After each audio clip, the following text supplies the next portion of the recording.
What is up, everyone? How is everyone doing?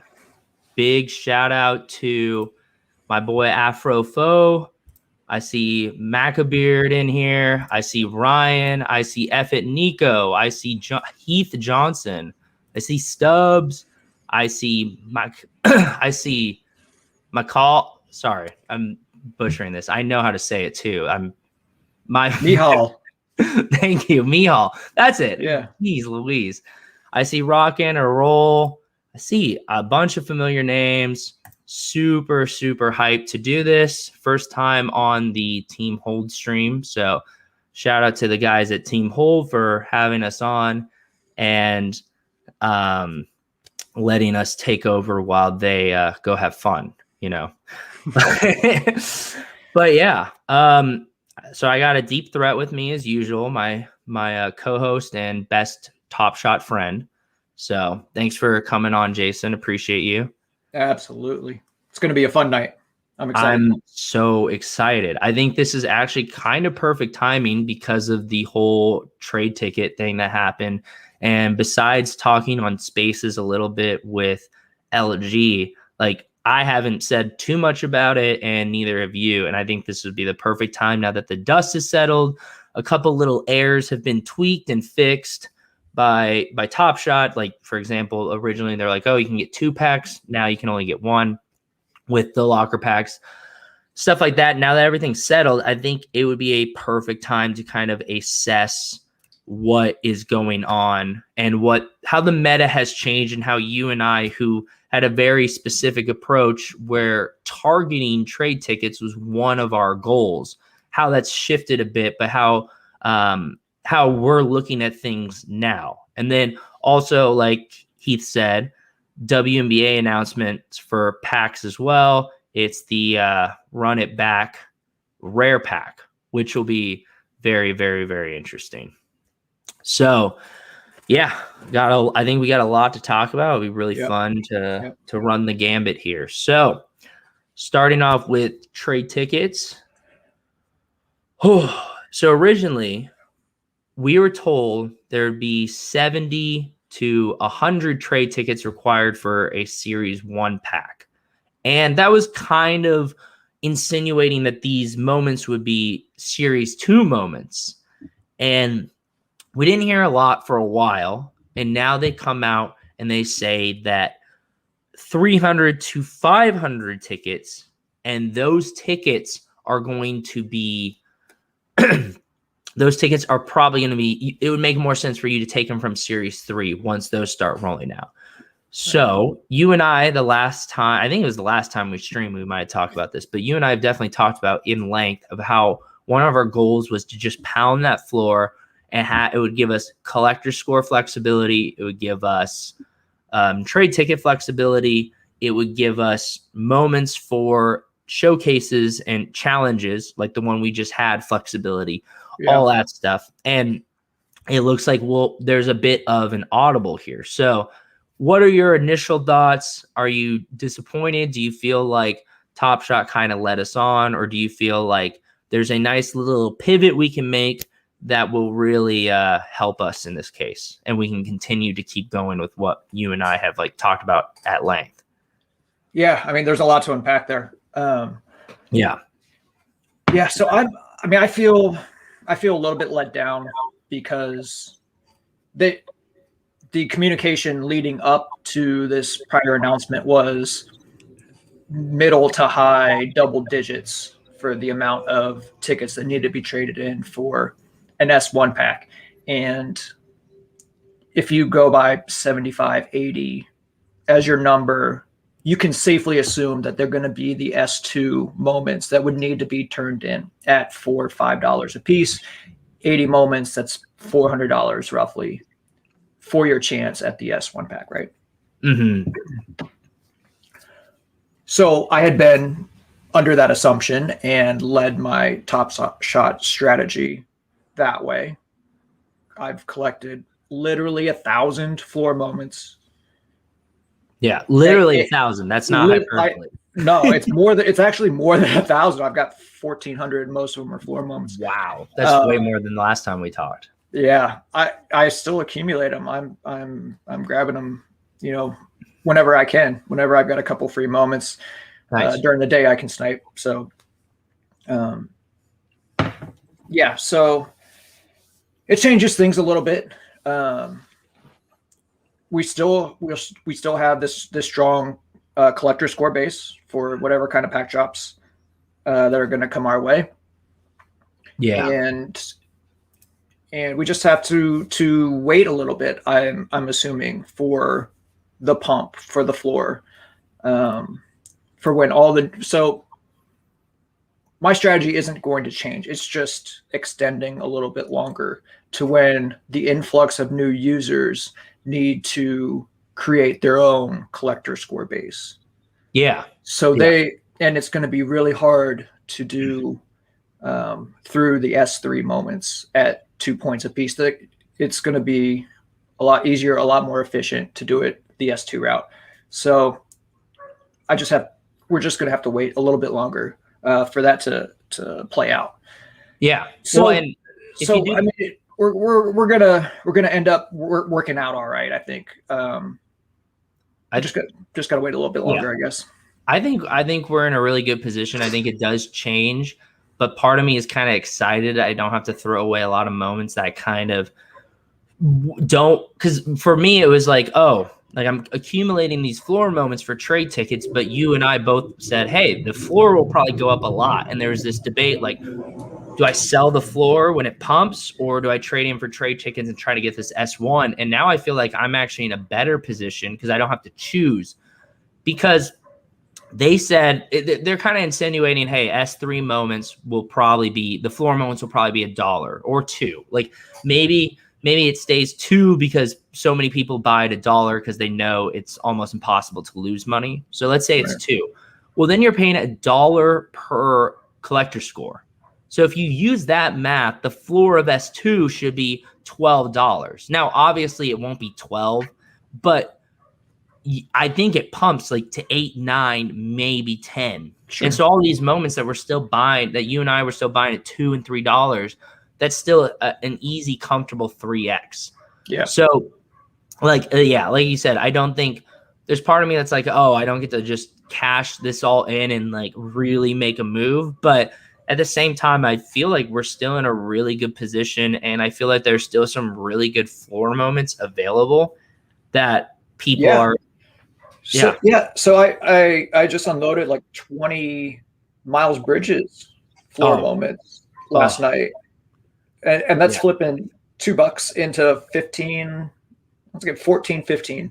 Yeah, is what I was listening for. So I mean, that's an easy 7x, and who knows what other players are going to be used for those kind of challenges and quests and things like that in the future. And if you got 10 of everybody, you're going to be pretty well off. Yeah, no, I had 8 Drew holidays that I've bought. Nice. I had bought up for the playoff challenges during the finals, and I ended up kind of just holding on to them because I was like, you know what? I got these decently cheap. Let's just see what happens when the championship badge gets slapped on them. Let's see if like they go crazy and I can flip them. Turns out they didn't. I kind of saw the dip coming because that's what happens with everything, is like the price is baked in and stuff. But I was like, maybe this will be different because it's the first time. It wasn't. So I was sitting on those for a while, and I was able to move off those for like a decent small profit on the top. And more importantly, I just got rid of them, and I have some more, and I got my Dapper back. So now it's like, oh, I can buy, and I sold off my extra Miles Bridges as well. And now I'm like, oh, I'm going to buy at least one Miles Bridges back when the challenge is over.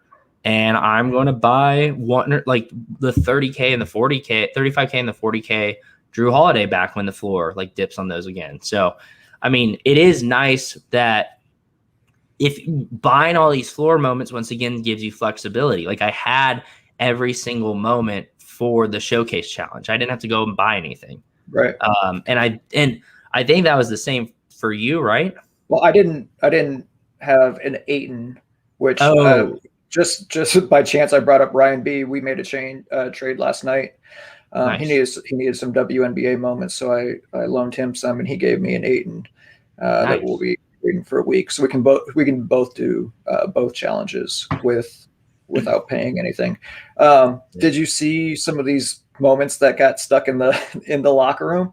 Yeah. Very interesting. Yeah, lots. I mean, I know. crazy. And I don't know who in the right mind would be putting in like MGLEs and 4 Badgers and Yeah, there's I don't people, know. Yeah. doing it for the memes. There's people kind of doing it for the clout. I know the Stay Mellow guy he was the first one to put the hollow in. He put the hollow Christian Wood, and he was like, yeah, like I just figured I wanted to be the first to do it, and I knew that when I did it, it would get enough publicity that was kind of pay for itself, because he was launching like some streetwear that he wanted to put out, and it's like that's the best way to get eyeballs on it, and it was smart, like 100%. Like, yeah. And he did an interview on, I think, Tandy's stream, and I caught that. And yeah, it made sense to me. I still don't know if I would have personally done that, but I mean, if at least he timed it up perfectly and made the move first, like being the first one obviously is the most important. But yeah, no, it is interesting. I'm sure there's people who are throwing some 4 badges in because they're like, I hate this player, or like something like that. But it will be interesting to see like what people end up with. I mean, like for me, like I traded in 6 garbage moments, and now I get to re-roll 3 of them. And there's a chance I get, even if let's say I get 3 playoff moments from the playoff set that came out, I am ecstatic. They don't have to be even good ones, but or if you get some moments from your team sets that you own, that's an extra collector score bonus for turning in 12s to get 18s. That's what I was going to say. It's a free roll. Yeah, exactly. And that's what I was going to say. At the playoff moments, I go from like something I bought at $2 to like a floor of 6. Like, so that's a 3x price wise. And then I get an extra 8 collector score on top of that. Yeah.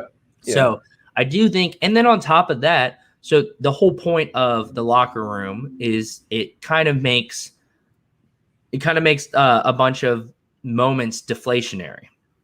The idea is, so right now with this one, you're turning in 3 and you get 3 back. In the future, you're going to turn in 4 and get 3 back. So the amount in the locker room will continue to grow over time, and it will deflate the number of moments that are out there. So I think we'll see moments like those playoff moments that people kind of have a bad taste in their mouth about for some reason. I get that they made like too many, but I really like a lot of those moments. A lot of them are really good players, really solid moment selection, which is always important to me. And I think, I mean, let's say there's like 3,000 playoff moments that get stuck in the locker room. Well, suddenly that 12,000 circulation playoff moment becomes a 9,000 circulation, and that floor can jump a lot faster as a result. So yeah. I think it'll be very, very interesting. Playoffs, but Afrofo says playoffs will end up like scene stars, in my opinion. What do you mean by that? Like, can you expound on that a little? For sure, implementing into challenge. Yeah, I could see that. I could see that for sure. Or like maybe if you have a certain amount, they already did that one. What did they do? They did playoff moments for like a raffle for something. Was it Summer League? Yeah, right.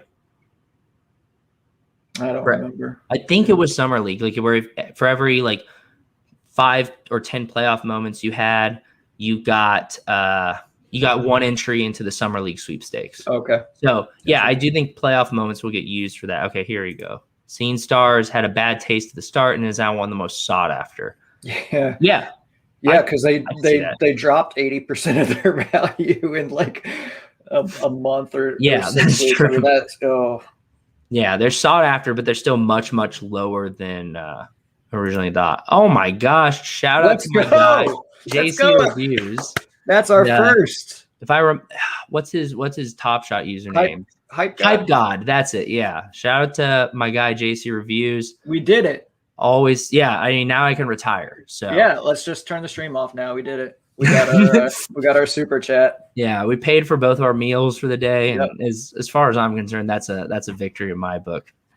So let's scale back, or let's pull back a little bit and think about what the mint count is going to be now for the S3 moments and what that's going to do for the new users. Oh my gosh. Let's go. What is happening? Let's go. So God, thank you, DM me your phone number. I'll send you whatever you need.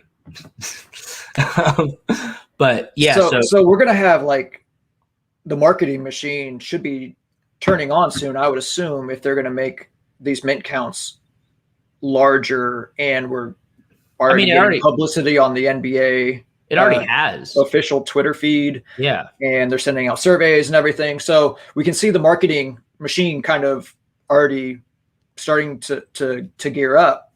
So let's say we add 1 million users here in the next couple months. Yeah. I said this off air. So let me detour a second. So week 1, I wore a Cowboys jersey and they lost week 1. And then the next week I wore a Buckeyes jersey and they lost week 2. So I'm going minor league baseball. Because they lose, they're not playing and they're not going to lose. That's funny. So, but let's say we get 1 million. Is that 500,000 to 1 million new users within the next 3 months? Mm-hmm. How many people are going to be trading in? Like, how many trade tickets are there going to be in the ecosystem? Oh, there's going to be a lot. What do you like? I was listening to my guy Adam. Appreciate you from the 614, just like me. What do you think the trade tickets are going to be used for besides packs? Because I was listening to Jacob do an interview. I listened with Packrip. Yeah, I listened to that. Yeah, and he said he didn't affirm anything, but the message coming out was it's going to be a lot more than just. I would just real quick, Mihao. I would argue that I'm better looking than Mike, just because I'm taller. Like I don't think we even need to compare faces here. I think the height really differentiates me, literally and figuratively. So appreciate it though. Oh, whoops. But so they're saying, like, you know, merch or game tickets, or I mean, what else can we think of that trade tickets could possibly be used for? So really quick, before we go down that path, I wanted to pull up Afrofo's comment where he was like 80. We were talking about the circulation count, because I think this is important to talk about before we go too far deep. And he's saying 80 to 100K for commons, 25K for top shot debuts, 12K for 4-star rookies. And I mean, I originally said 100K for commons. I think that's exactly where they'll land. Some people are like, oh, it'll be like 80K because it'll be double the 40Ks. But I think you have to remember that a lot of players have a 40K and a 35K. So that's like 75K for like Drew Holiday, for example, who's in the Showcase Challenge. He has a 30K and 35K and a 40K. So it's his common moment is already at 75K. And I don't think they're going to do that mistake, at least in my opinion, again. I think they're going to have a pretty high number. So I think 100K is the floor. I think we could see all the way to 150K theoretically, which is like double that 75K. Yeah.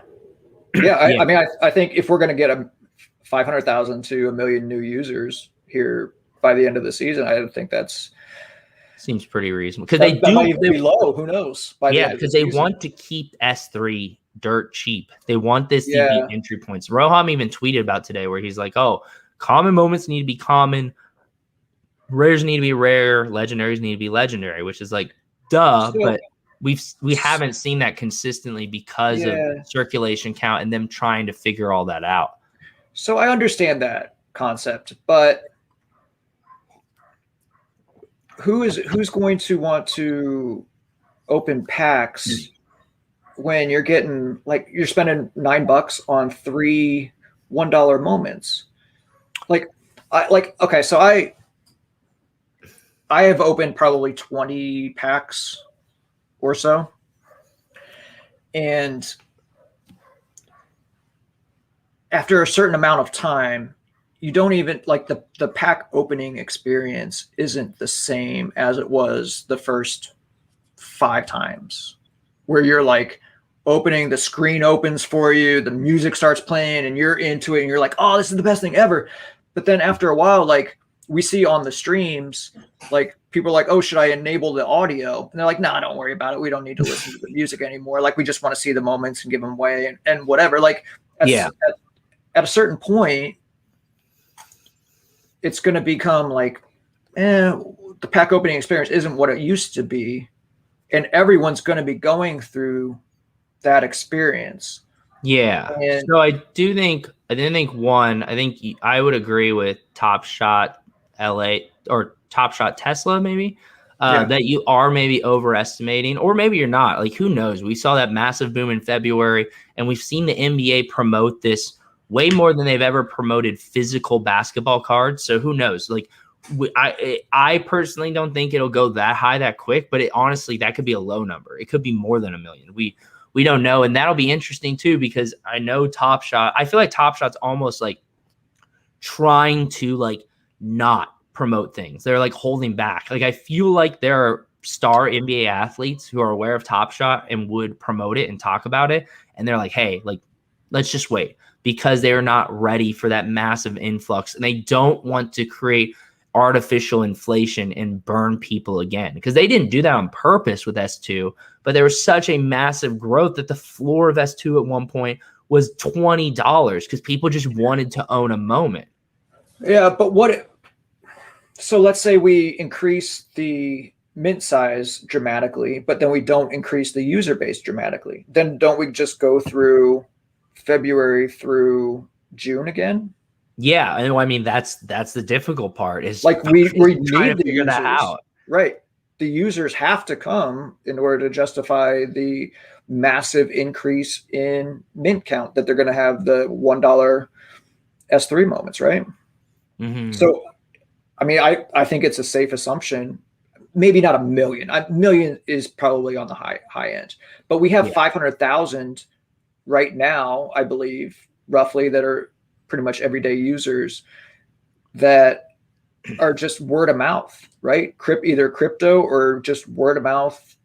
They found out about the site. Like, there hasn't been any marketing. What happens when they put, kiosks in arenas and, do those kind of promotions? Like, I don't see it as out of line that we double our user base within the next couple months, right?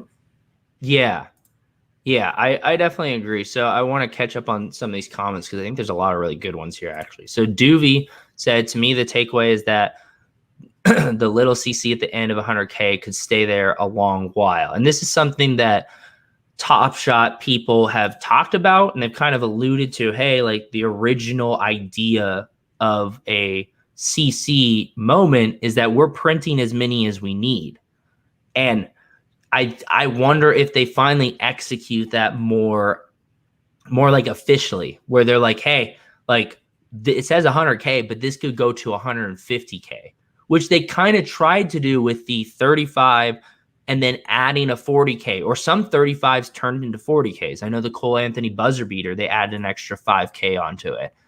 So it is interesting to me that I do think that might be the case where they're like, okay, this time we're going to have one common moment, and this thing might get bumped a couple times based on if we get a giant surge of users. And we're going to try to use that to regulate things. Because I do think another comment I saw.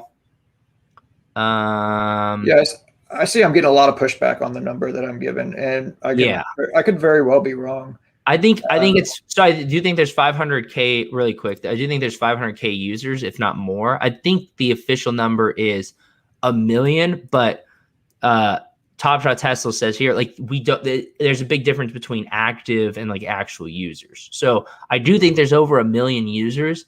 the percentage of that's active is like Sure. what really actually Okay. matters, obviously. Okay. Let's say there's 200,000 users and we have a 100,000 mint count for each moment.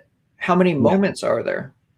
There's like I think there's like over 200 for Couple the hundred, right? base two. Yeah, so it'd probably be a 200 to 250. So that's 50 moments per user for S3 that are going to be generated.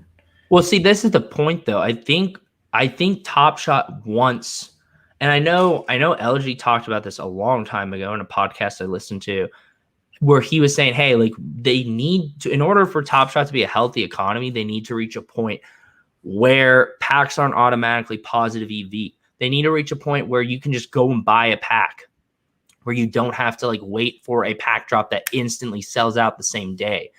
Because if it's a $9 pack with 3 moments and those 3 moments might only be worth $3 or $4, then you're not going to necessarily just blindly buy a pack, right? As a like you might maybe like, especially like, let's say you're a content creator and you're like, oh, me opening 20 Top Shot packs, like that's content, people will watch that. And so, but being able to buy those packs, and people were doing that, I think, on Twitch before things like really blew up when packs were available. I think they want to get back to that point. So do you think that's do you think, big picture, do you think that's the way to go? Do you think there should be packs readily available at minus EV and you can buy them whenever you want to? You think that's the way to go?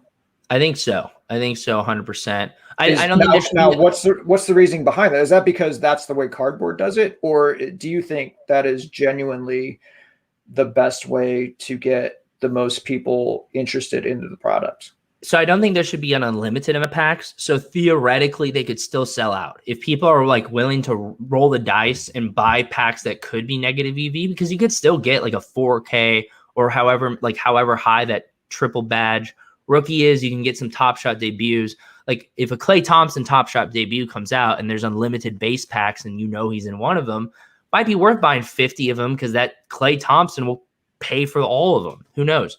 But so not an unlimited amount of Top Shot debuts, not an unlimited amount of base packs available, like a finite amount, but them being not automatically positive EV, I think is a very important step towards a healthy marketplace. And we're getting there, where, I mean, there was a point where you opened a base pack and the floor was $2.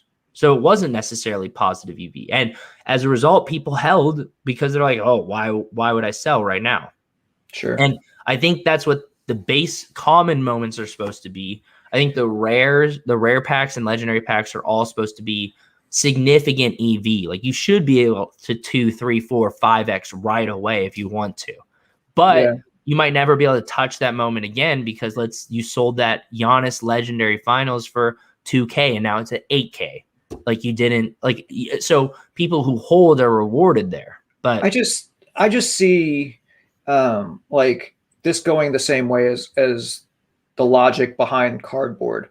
And let's just take like my lifetime. I was born in the 80s. So the 80s Cardboard was a legit like good thing to be in, right? It was holding value in the 80s. And then like from 90s on until 2 years ago, it wasn't worth anything, right? I mean, for the most part, not every piece of cardboard was worthless, but we went through this whole decades-long period where cardboard wasn't hardly worth anything. No one was collecting them. You couldn't sell them for anything or whatnot. And if we're going to have all these new unlimited packs, but without the upside of pulling a rare or a legendary like you can in cardboard, right? You can pull some crazy insert, in a cardboard pack. You can't do that for the most part in Top Shot. Currently you can't. Yeah. And that is the big so having the massive amounts of cheap moments without the ultimate upside of pulling a legendary moment in one of your packs. I mean, I don't see how that's super viable to keep people interested, like to buy their 30th or 40th or 50th pack when just opening a pack is just like turn the audio off and just see what you get. Like, yeah. are Well, people going to be? That's the $1 million question, is because it's not easy to figure out that perfect balance. And they've been trying and not really hitting the mark with S2. S2's been all over the places. There's been some high highs and some really low lows because of it. They even botched the rare pack with the throwdowns because they tried to make it more accessible, and they ended up way overshooting the mark. I'm not saying it's easy. I'm not saying I have like the perfect algorithm or solution, but I do think they've said many times, or they've alluded to the fact that they want the floor to be like $1 or $2, and that doesn't happen unless and we even know that because they say, hey, the first S1 pack is going to be 500 tickets. So they're saying that's going to be $500 is what they're trying to say. Yeah. Or maybe 1,000 if they're all $2 moments. But what they're trying to be like, hey, like this is what we want without them explicitly saying it. I am interested in what they're going to do for those who don't get the S1 packs. Like, how are you going to be able to spend 500 trade tickets? Yeah. If you get locked out of, because there's only like 10,000 or so packs available for the S1 drop in total over however long of a period. They're only doing 500 for this first one. Right. And there's going to be, I mean, is 50,000 people lining up? Is that a safe estimate? Do you think that's too high, too low? I mean, that's still 20% of the people will get a pack, and 80% are going to be stuck with 300 to 500 trade tickets. Like, what are we going to be doing? Well, so with Jacob, I don't know if you remember, but Jacob on that podcast, and I think Roham kind of alluded to it, and Jacob kind of alluded to it by pointing out someone else's tweet, and they're saying, hey, like if you're stuck with those 500 non-liquid tickets, there'll be opportunities to trade them in for like something physical, which I'm assuming is like a jersey or merch or something like that. I think maybe they'll be used as raffle tickets for future things, or maybe they'll be used for like other pack releases. Jacob mentioned there like might be rare pack releases that you can only get through trade tickets. So it's not just the S1. I think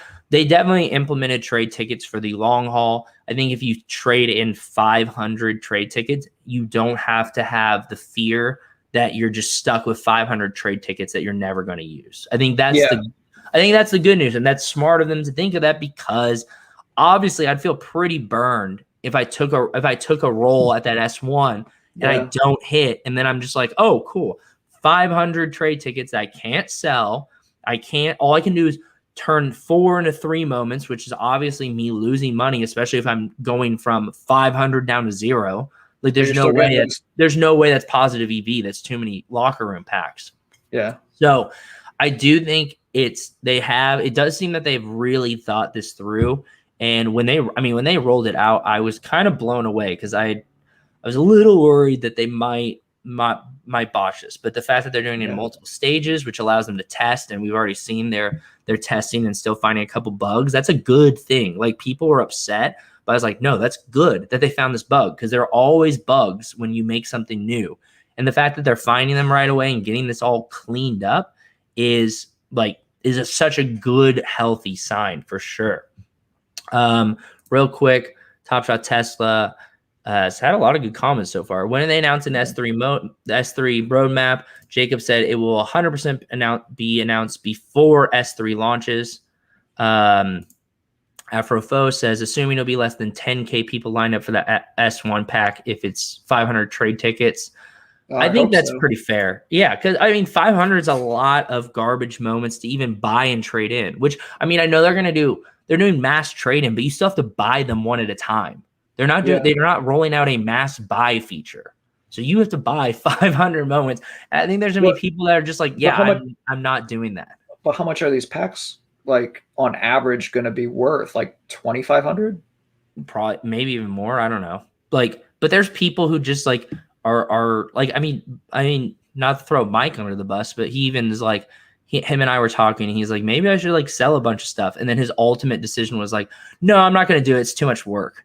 It wasn't like, oh, if this was a good move or a bad move. He's just like, yeah, I don't want to do it. And there's going to be people that are like, you know what? Sure. I don't want to spend all day sniping $1 and $2 moments that I hate. And then, like, yes, I could mass trade them in, which cuts the time in half, but it's still like, it's a drag. You know, it's not like super fun. You're not opening packs and stuff like that.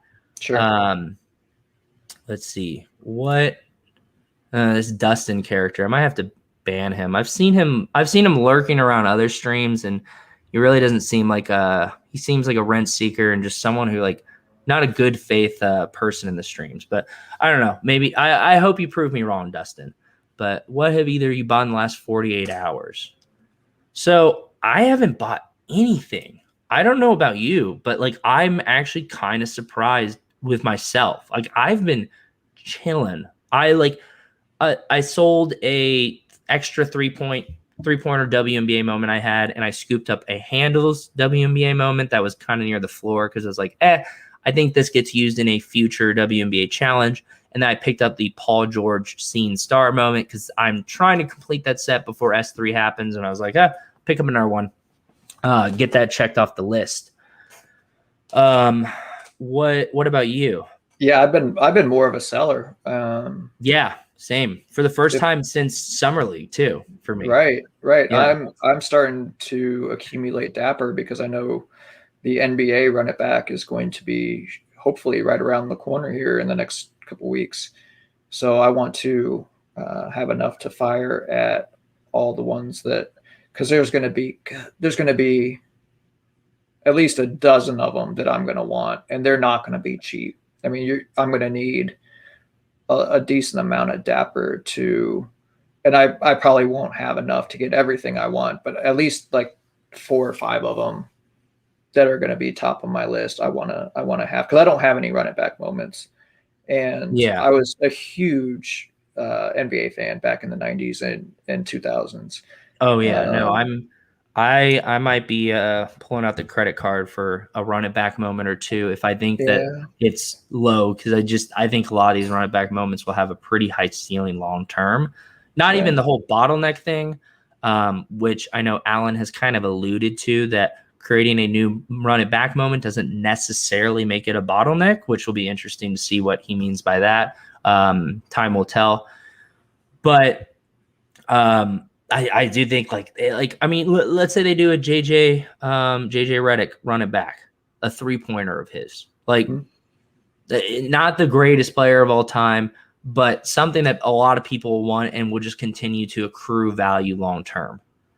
And so if it's sitting at like below 100 or below like 300 or something like that, I might have to pull the trigger, because I'm like, I could see this running like long term. And we saw that with the original run it backs. They were, I believe, when the original run it backs packs dropped, they were all negative EV. And granted, it's mostly because of this massive user spike, but I mean, there's still some of the most coveted moments on Top Shot. Like, I mean, having one of the Spurs in the run it back with a championship badge, like that's pretty cool. Yeah. Having the Dirk Nowitzki, super sick. I'm not a big fan of the Kevin Durant run it back, but if they release a Kevin Durant on the Seattle Supersonics, oh my gosh, that would be so cool. You know, let's catch up with the chat a bit. So I guess, what's your approach? Are new users going to run to the rarest moments or the Top Shot debut series 1? If we go with the cardboard theory, we always look for rookies, right?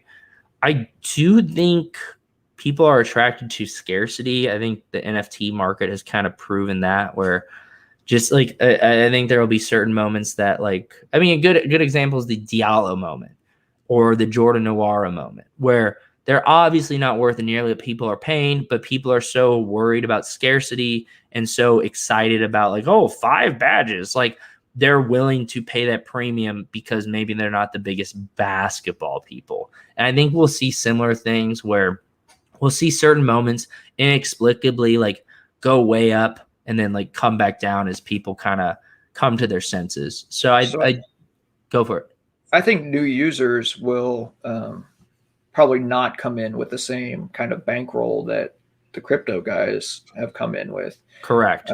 So I think that I would assume if I was a brand new user and I had $500 to spend, I would be going for probably my favorite player, which is probably going to be a superstar, and maybe a couple guys from my favorite team, and then maybe like one expensive moment on top, like a $150, $200 moment on top of that. So to get myself started, have 12 or 15 moments. Probably if I'm a new user, I'm coming through because there was a kiosk at the arena or I saw it on the NBA site.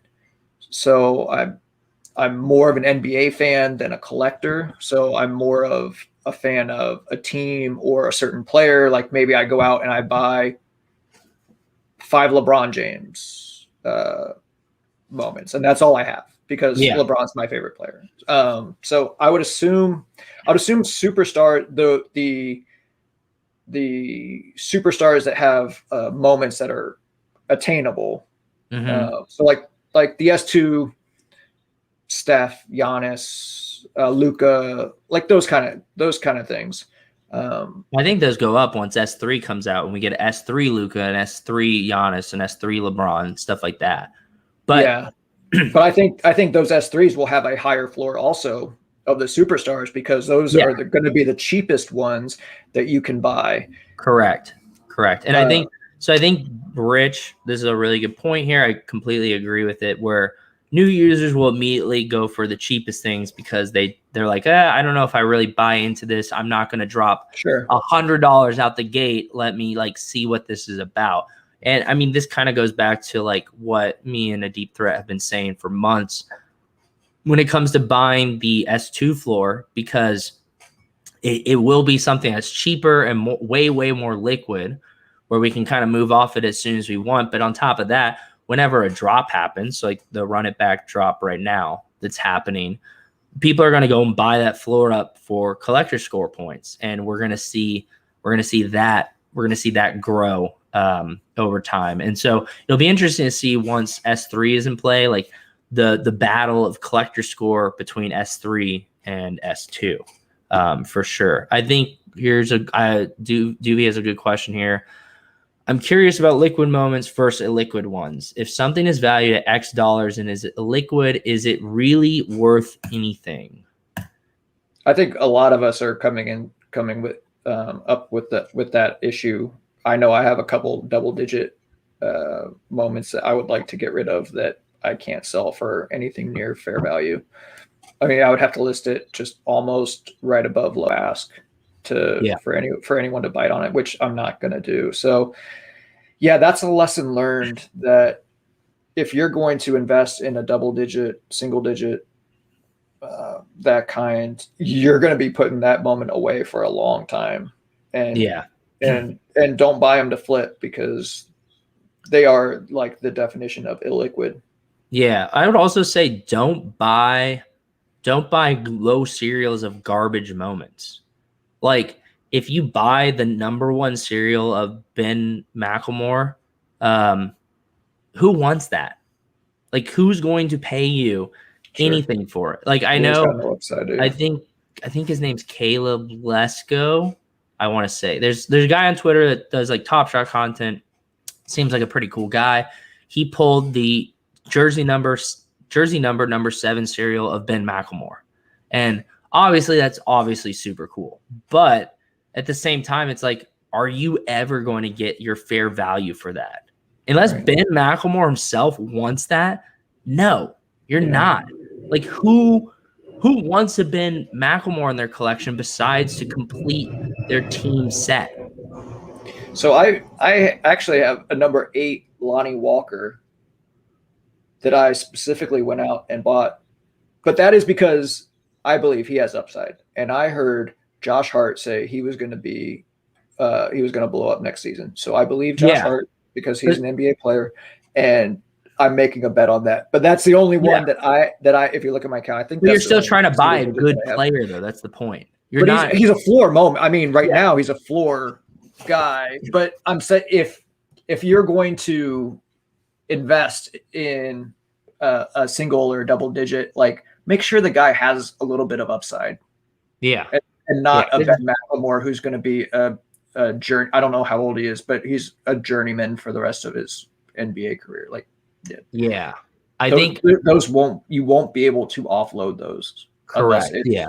I think McLemore, like you said. I wouldn't.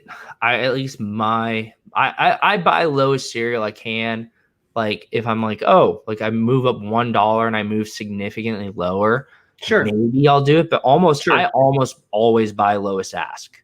There's a few exceptions, and one of them was the Giannis Finals reward. I went and bought a second one. I bought, I think, $3 above the floor, and I got number 2,400, and that was because of the cereal. Sure, but I do kind of think what Doobie's saying is accurate. Is like where like there are certain moments that are just so illiquid, like that you're basically like, oh, I have to sell this either at a major discount where, yeah, maybe I still am getting a decent chunk of money. Oh, great example of this. Pack Drip. He pops in these streams. I talked to him on Twitter. He seems like a really nice guy. He pulled, and he has a video of it. It's a great video. I love this video so much because he kind of called it. He got it, and there were 4-pack, and he called that he was going to get a Patrick Beverley, and he pulled the number 1 serial Patrick Beverley. And it's like, cool. Who is going to give you what that's worth? Like it's like you're just kind of stuck with that. Like, unless you want to move off of it for a steal, and someone really, because first of all, who's a fan of Patrick Beverley? No one. Who wants his moment when they lose? No one. You really got to sell ding-a-ling on that one. Like, exactly. Like literally all you can do is be like, oh, it's a number 1 rare. That's right. Your best pitch. That's your only pitch. So I think that moment is almost worse that he got the number 1 as opposed to him pulling a regular random cereal and being able to sell it during the challenge and getting liquid and getting profit. Because like I don't think you ever get the actual value of that number 1 because no one likes Patrick Beverley. They lost. It doesn't help tell the story of them winning the Clippers' first championship ever. It's them losing. So like who wants that? Right. Nobody. Yeah. Apparently oh God, I don't want to get into that right now. I'll say mine real quick. Okay. Yeah. Yeah. So my worst one, and it kind of has to do with Rich's comment here. So it was an S2 LeBron moment. Oh man. So I saw that the S2 LeBron no look 3 was going for like 2K. Obviously, I'm not touching that. I'm not about to throw, and this is very early in my Top Shot career. I'm not about to throw a 2K at this YouTube highlight. Like, what are you talking about? But this thing starts dipping, and it dips all the way to like 500. And I had this dapper because I sold my Jokic Scene Stars for like 310 or something crazy, which is hilarious now. But I had enough. I had like 550 dapper at the time. I did not bite because I was like, oh, it's going to go lower. It shoots back up to 1K. Like it flashes down to 500 for a bit and then goes back up to 1K. And I'm like, oh my gosh, I missed out on literally just doubling my money instantly. And so it starts going back down. I'm just waiting. It hits 550 and I buy. And then it just keeps going down. Yeah. so I've got a laundry list of bad purchases, I'm sure. And the Luka Sing Stars for 1,000 was probably near the top, but ooh, gosh, it's painful. I do have a Luka Sing Stars, and I paid, I think, 100 for it. So the worst. Okay, so the thing I learned a lesson about. I bought a Ja Morant hollow the day that the hollow dropped, and people started listing them as soon as they opened their packs. And there was a website that did projections that projected how much each hollow would be worth. And the first listing was for the number that it was projected to be at. So I decided to buy it, hoping that it would be on the low end and there would be more interest in a John Morant hollow, the first John Morant hollow, right? Or I don't know if he's got an S1, but a John Morant hollow nonetheless. Mm-hmm. And by the end of the day, I think I spent $5,500 on it, and by the end of the day, it was like $2,600. Like I lost 50% in less than 5 hours. It was that's depressing. So gross. So do your own research, I guess, is one. I don't know how I would do my own research on the expected price of a hollow, but number two, don't trust projections 100% because I would just say they're just projections. They're not like gospel. They're the guys doing the projections are fallible also. So yeah, lesson learned. I don't trust. I would say just if you're going to buy a higher tier moment, whether that's a no look 3 LeBron, which is common, but obviously you're paying anything over $100. I think you got to watch the moment, look it up on Evaluate Market, and the greatest. You have to do it on Evaluate Thought Market. Yeah. I'm legally required to say that. Yeah. But look it up, look at its price history, and then just watch it for a bit. Like there's a 95% chance this thing isn't going to skyrocket to the moon or tank right away. It's probably going to sit and fluctuate a little bit. So just watch it and see what you think. Look at listings every day or 2 or 3 times a day and see if you notice that a lot more people are listing or it's getting bought quicker than it gets listed. I think time is the key because it's very easy to be like, oh my gosh, I got enough dapper. Let me immediately go and cop this. And I think the other thing important to look at is the floor. Like I think Mike pointed out when he bought his Tatum Top Shot debut, he realized like, oh my gosh, like 2 or 3 buys in this thing takes a giant jump for the next one. Mm-hmm. Makes sense for me to buy this now. And so I think those are the two big factors. Do you think there'll be a large number buying up the S2 floor to get 4,000 CS? It'll be interesting. I think there's a lot of people that don't have 4,000 collector score right now. That's for sure. But checking the floor right now, it hasn't like gone crazy. So apparently they dropped the requirements for the WNBA run it back is what I'm assuming. Really? Yeah, there was a comment earlier. I guess Jacob came out with something while we were on stream. So it sounds like 4,000 is going to be. Yeah. 4,000 is the priority queue. Someone, I think Afrofo said that in the. Is that priority queue 1 or? Correct. I think there's only one. Let me. I don't know if I can find it. It's kind of up there, but here it is. 15,000 packs, $79 a pack. Big fan of that, by the way. 2 queues. Okay. 879 mint per for 25 moments, and then 4,000 is the priority queue. That's a low mint. That's a very low mint. And once again, I think it's them being smart. I do not. Yes, let's do it. Should we do it?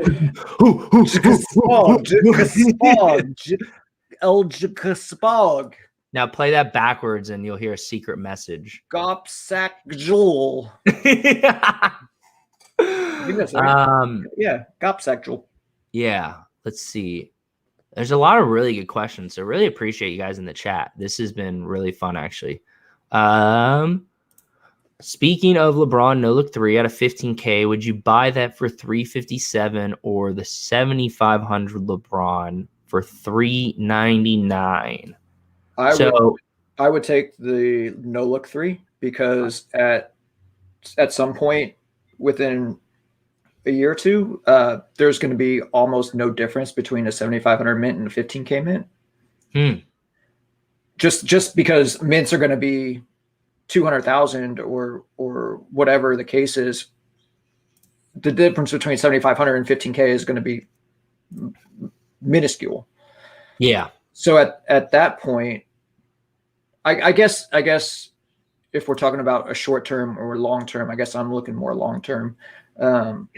I would take the no, and I guess I'm pumping my bags because I have 2 of them. I actually have both of them. Actually, I got both of them. I have 2 of them too. I had the opportunity to buy the 7,500 multiple times, and I chose the No Look 3 both times. It is the most essential like Top Shot moment. Whether that's fair or not, like at this point, it's just kind of baked in where everyone's like, look, like that's the best LeBron moment, more or less. The best, I should say, the best accessible LeBron moment. Right. Yeah. Right. So obviously, the Top Shot debut is what people want. The finals moment would be up there. But WNBA moments have given a CS bonus before dropped. Ooh, time to sell some WNBA moments. Nice. Yeah, wow. And that makes sense. So I like that they're rewarding people who held the WNBA moments because it's a WNBA pack. I think that's really fair. I like that a lot. Wait, can I do this since we're starting to give financial advice? Oh yeah, if you can find it. None of this is financial advice. Do what you love what you do, something like that, right?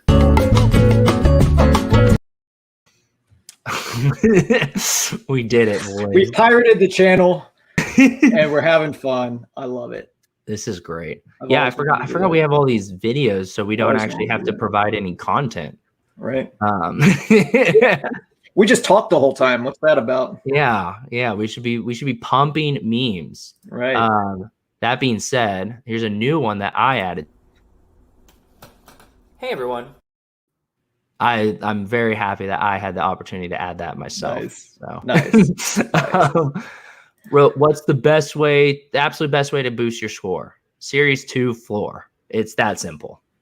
Okay, so it depends on how much score you need. So if this you just is need the game. It depends on how much you need. So if you need a couple hundred points, just buy up the floor. If you are looking to significantly boost your score, I would suggest going on one of the tools that gives you. I know Own the Moment has one that I have looked at where it gives you what moments you need, how much it costs to complete a team set, how much collector score you already have in your collection. So you know like what you're boosting, what base you're boosting, how much it's going to cost to complete it, and what moments you need from that set to do. And that way, and you can sort by lowest amount. You can sort by highest collector score boost. I know I have a couple. That's how I finished my Jazz set. I looked on there and I saw I only need 2 more moments to finish my Jazz set. It's only going to cost me $37. I wasn't even paying attention. I'm like, okay, I bought those 2 and my collector score went up. So I would do that. I would sort by the lowest dollar amount it costs to finish a team set, and then the most bang for your buck.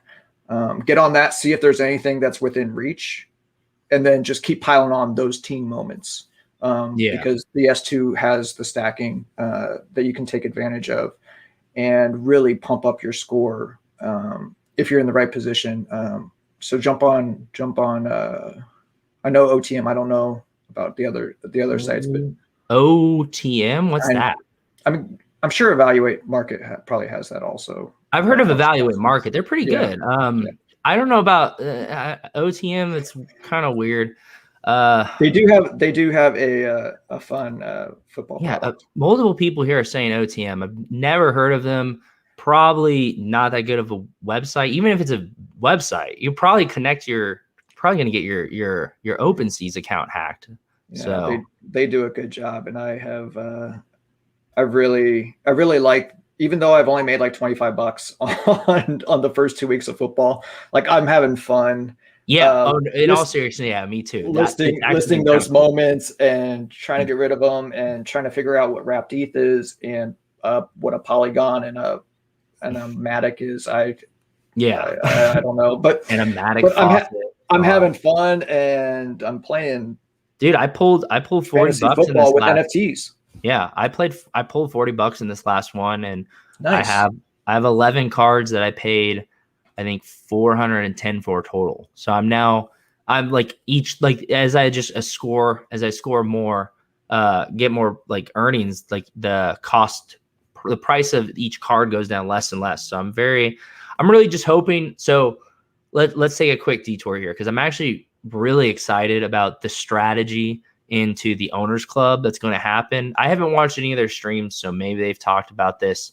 I need to catch up when I have a chance, but I've been catching up, listening to so much content lately, trying to keep up with a lot of stuff.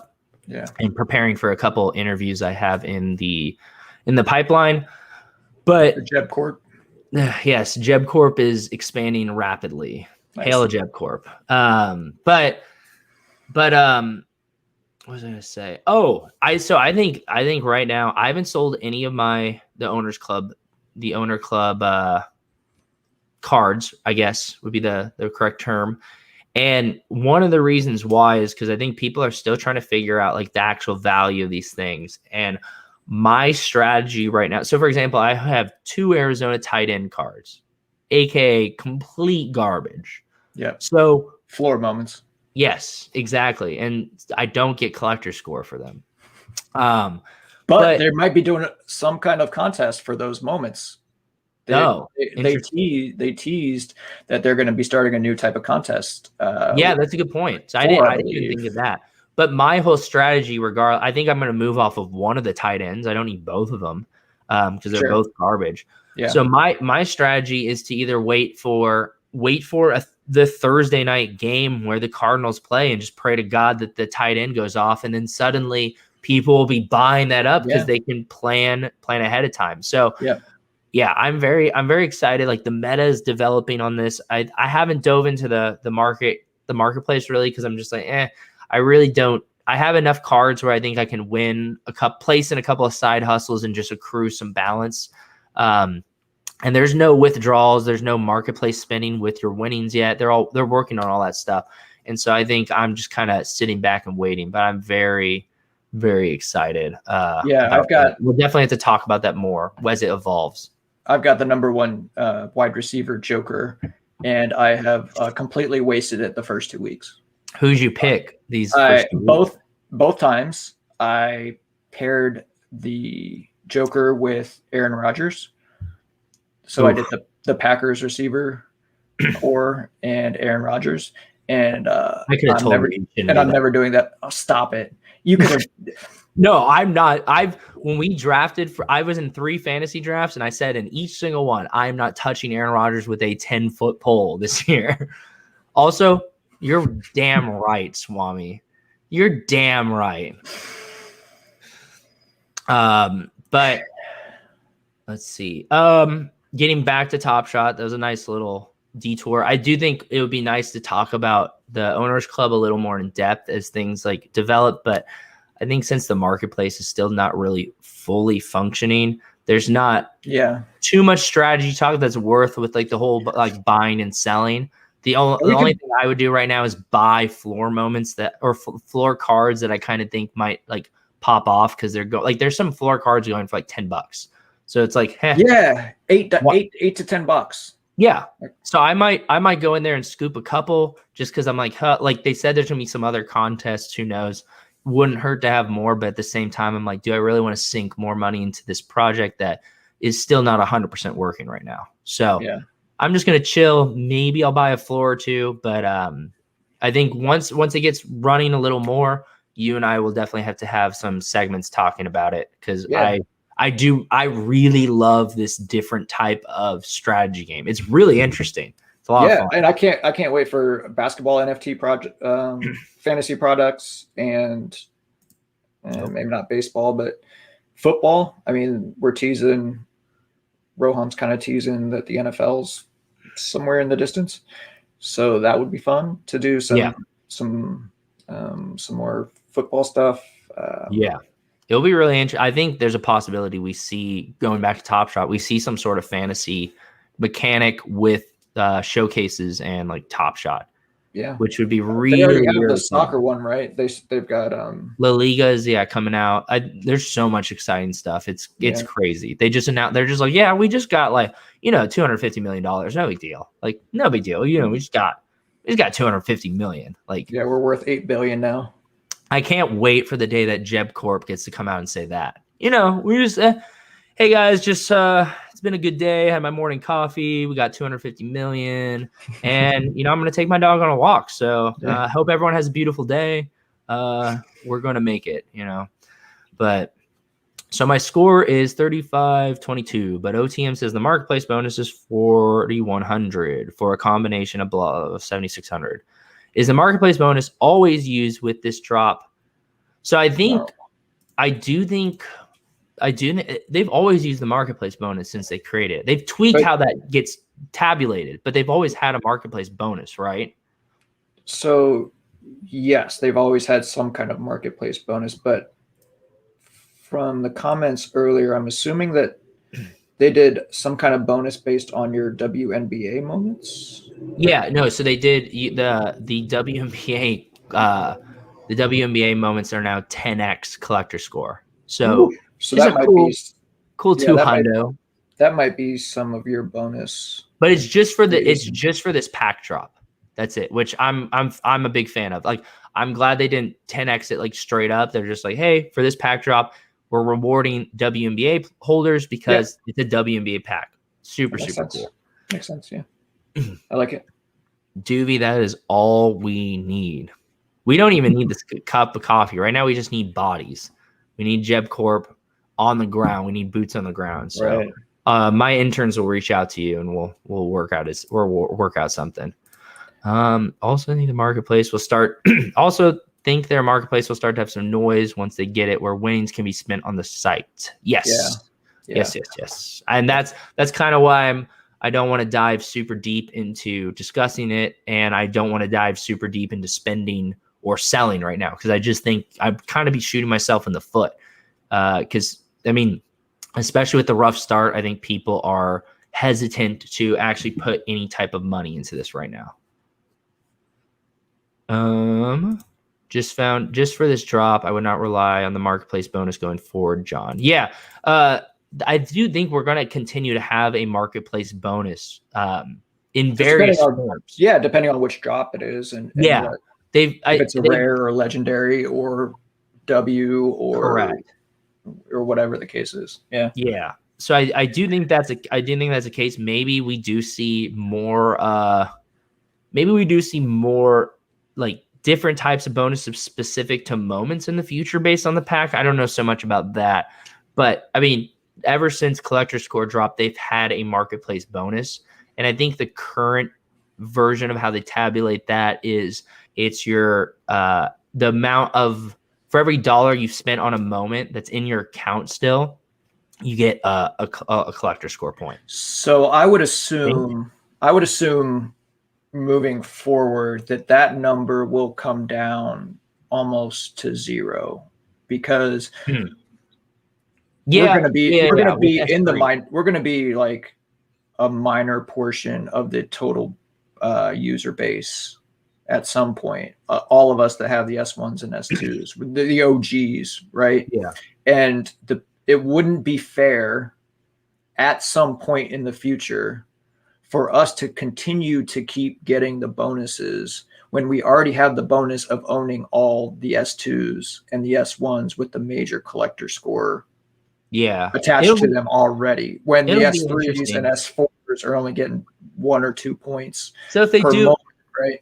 It wouldn't be fair to those guys if we're getting marketplace spend. But hear me out on this. I actually think it's kind of the opposite. I think it would be fair because so right now my collector score is like almost 7K. So without the marketplace bonus, I already qualify for priority queue. So if they give the marketplace bonus to someone like me, it doesn't matter. But if they give it to someone who just joined as a WNBA fan and has like a bunch of the moments, that marketplace bonus might push them into priority queue. While someone like me, it doesn't matter. It doesn't increase my odds at all. So they might actually do it because like if you bought a bunch of S3, if you joined during S3, like that you might be a lot more dependent upon that marketplace bonus. Well, for me, who knows? Maybe I don't need it for another pack release because I have so much S2 that because the difference right now, the priority key is 4K. It doesn't matter if I have 100K collector score or 5K, like I'm in the priority queue. So maybe they do it that way. And they I believe they have like a target amount of users, percentage of users that they want to get to, and that's how they create the threshold for what needs to go for priority Q1, what kind of bonuses are included. So that's going to be a fluid thing. I mean, it's going to change from literally from drop to drop as what the score needed will be, what kind of boosts there'll be, if there are boosts at all. Like it's going to be really hard to forecast. Like what. So I don't, to answer John's question, I'm almost positive you don't need it. And I mean, 478 is such a small number. I think you're fine. Okay. So John, when the pack page comes up, when you're eligible to buy the pack, it'll say what priority queue you're eligible for. And it'll say either eligible or ineligible. It'll give you your collector score plus bonus amount that they've awarded you. So that should be coming out fairly soon. You should be able to tell exactly if you'll need it or not just on that the rare pack page when that drops probably tomorrow.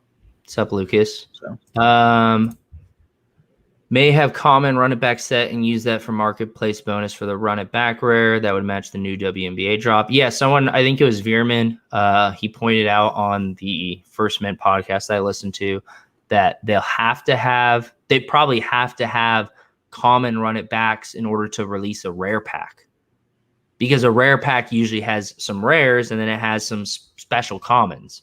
So we might, I think we do see a common run it back and a rare run it back, which I'm super hyped about because I would love to get my hands on. Even if I just got the common pack, that'd be really, really cool. Yeah. I'd be over the moon if I could just get, if they allow like a lot more people to participate. I think that's a very smart move. So I'm super excited about that. Can we? Do you have a comment you want to pull up, or can I do a little bit of show and tell? Go for it. Okay, so I am a part of the Nine Lives Lounge, and I dropped a picture yesterday in the Discord. And I've already gotten access to the Dr. Seuss, which I've probably spent too much on already, buying Dr. Seuss stickers. How's that been? Let's say a quick detour here. Okay, so they don't announce when or how many packs are released at a time, but they kind of release them regularly, and they sell out very quickly. So and they're like $5 a pack, so it's reasonable. You get 5 items in the packs. Okay. There's 4 different levels. So there's like a legendary. It's not called this, but there's a legendary, a rare, a fandom, and a common tier. Yeah, it goes like pin, patch, like pin, button, pin, patch, button, sticker. Yeah, I think that's it. There's a trading feature on there. There's no marketplace, but there's a trading feature on there where you can swap. It's kind of like the S1 moments where it's the same image just used on 4 different rarity tiers. I saw that too. Just kind of with a different effect on it.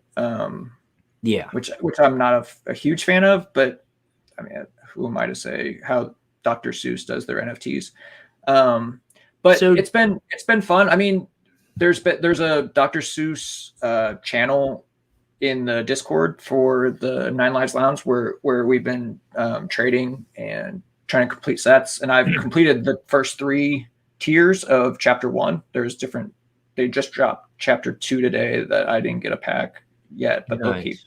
But anyway, so I've got the first 3 tiers done of the very first chapter, which I'm pretty stoked about. And I'm halfway through the legendary tier. And that was just, buying 20 packs or 25 packs. I don't know. Yeah. So I kind of to play off this comment by Matt. I don't either. But do you think there's any longevity in this product at all? Do you think people? I think people are for sure just jumping in because it's exclusive, and a lot of people are like, "Oh my gosh, S1 a Top Shot went to the moon."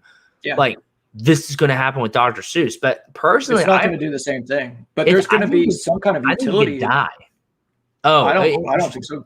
They're going to add some kind of utility to. I mean, I've got 2 kids. You get like a rhyming dictionary if you have enough.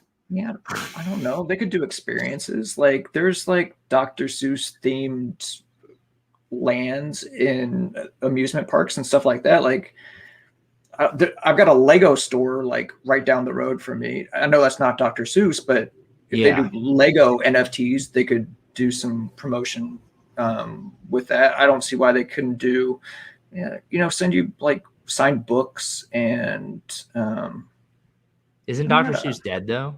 I don't know. Probably.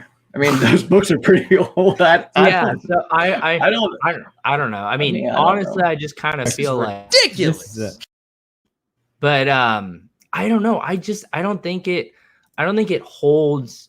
I personally don't think it holds value. I think it's a good point you point out with the utility. Maybe there is some utility that kind of gives it some intrinsic They value. come out with some kids video game or something where you can use the stickers and have an interactive game. I mean, there's so many things that you can do with NFTs that we haven't even We do have thought about confirmation that he is dead. So thank you. Okay, thank you.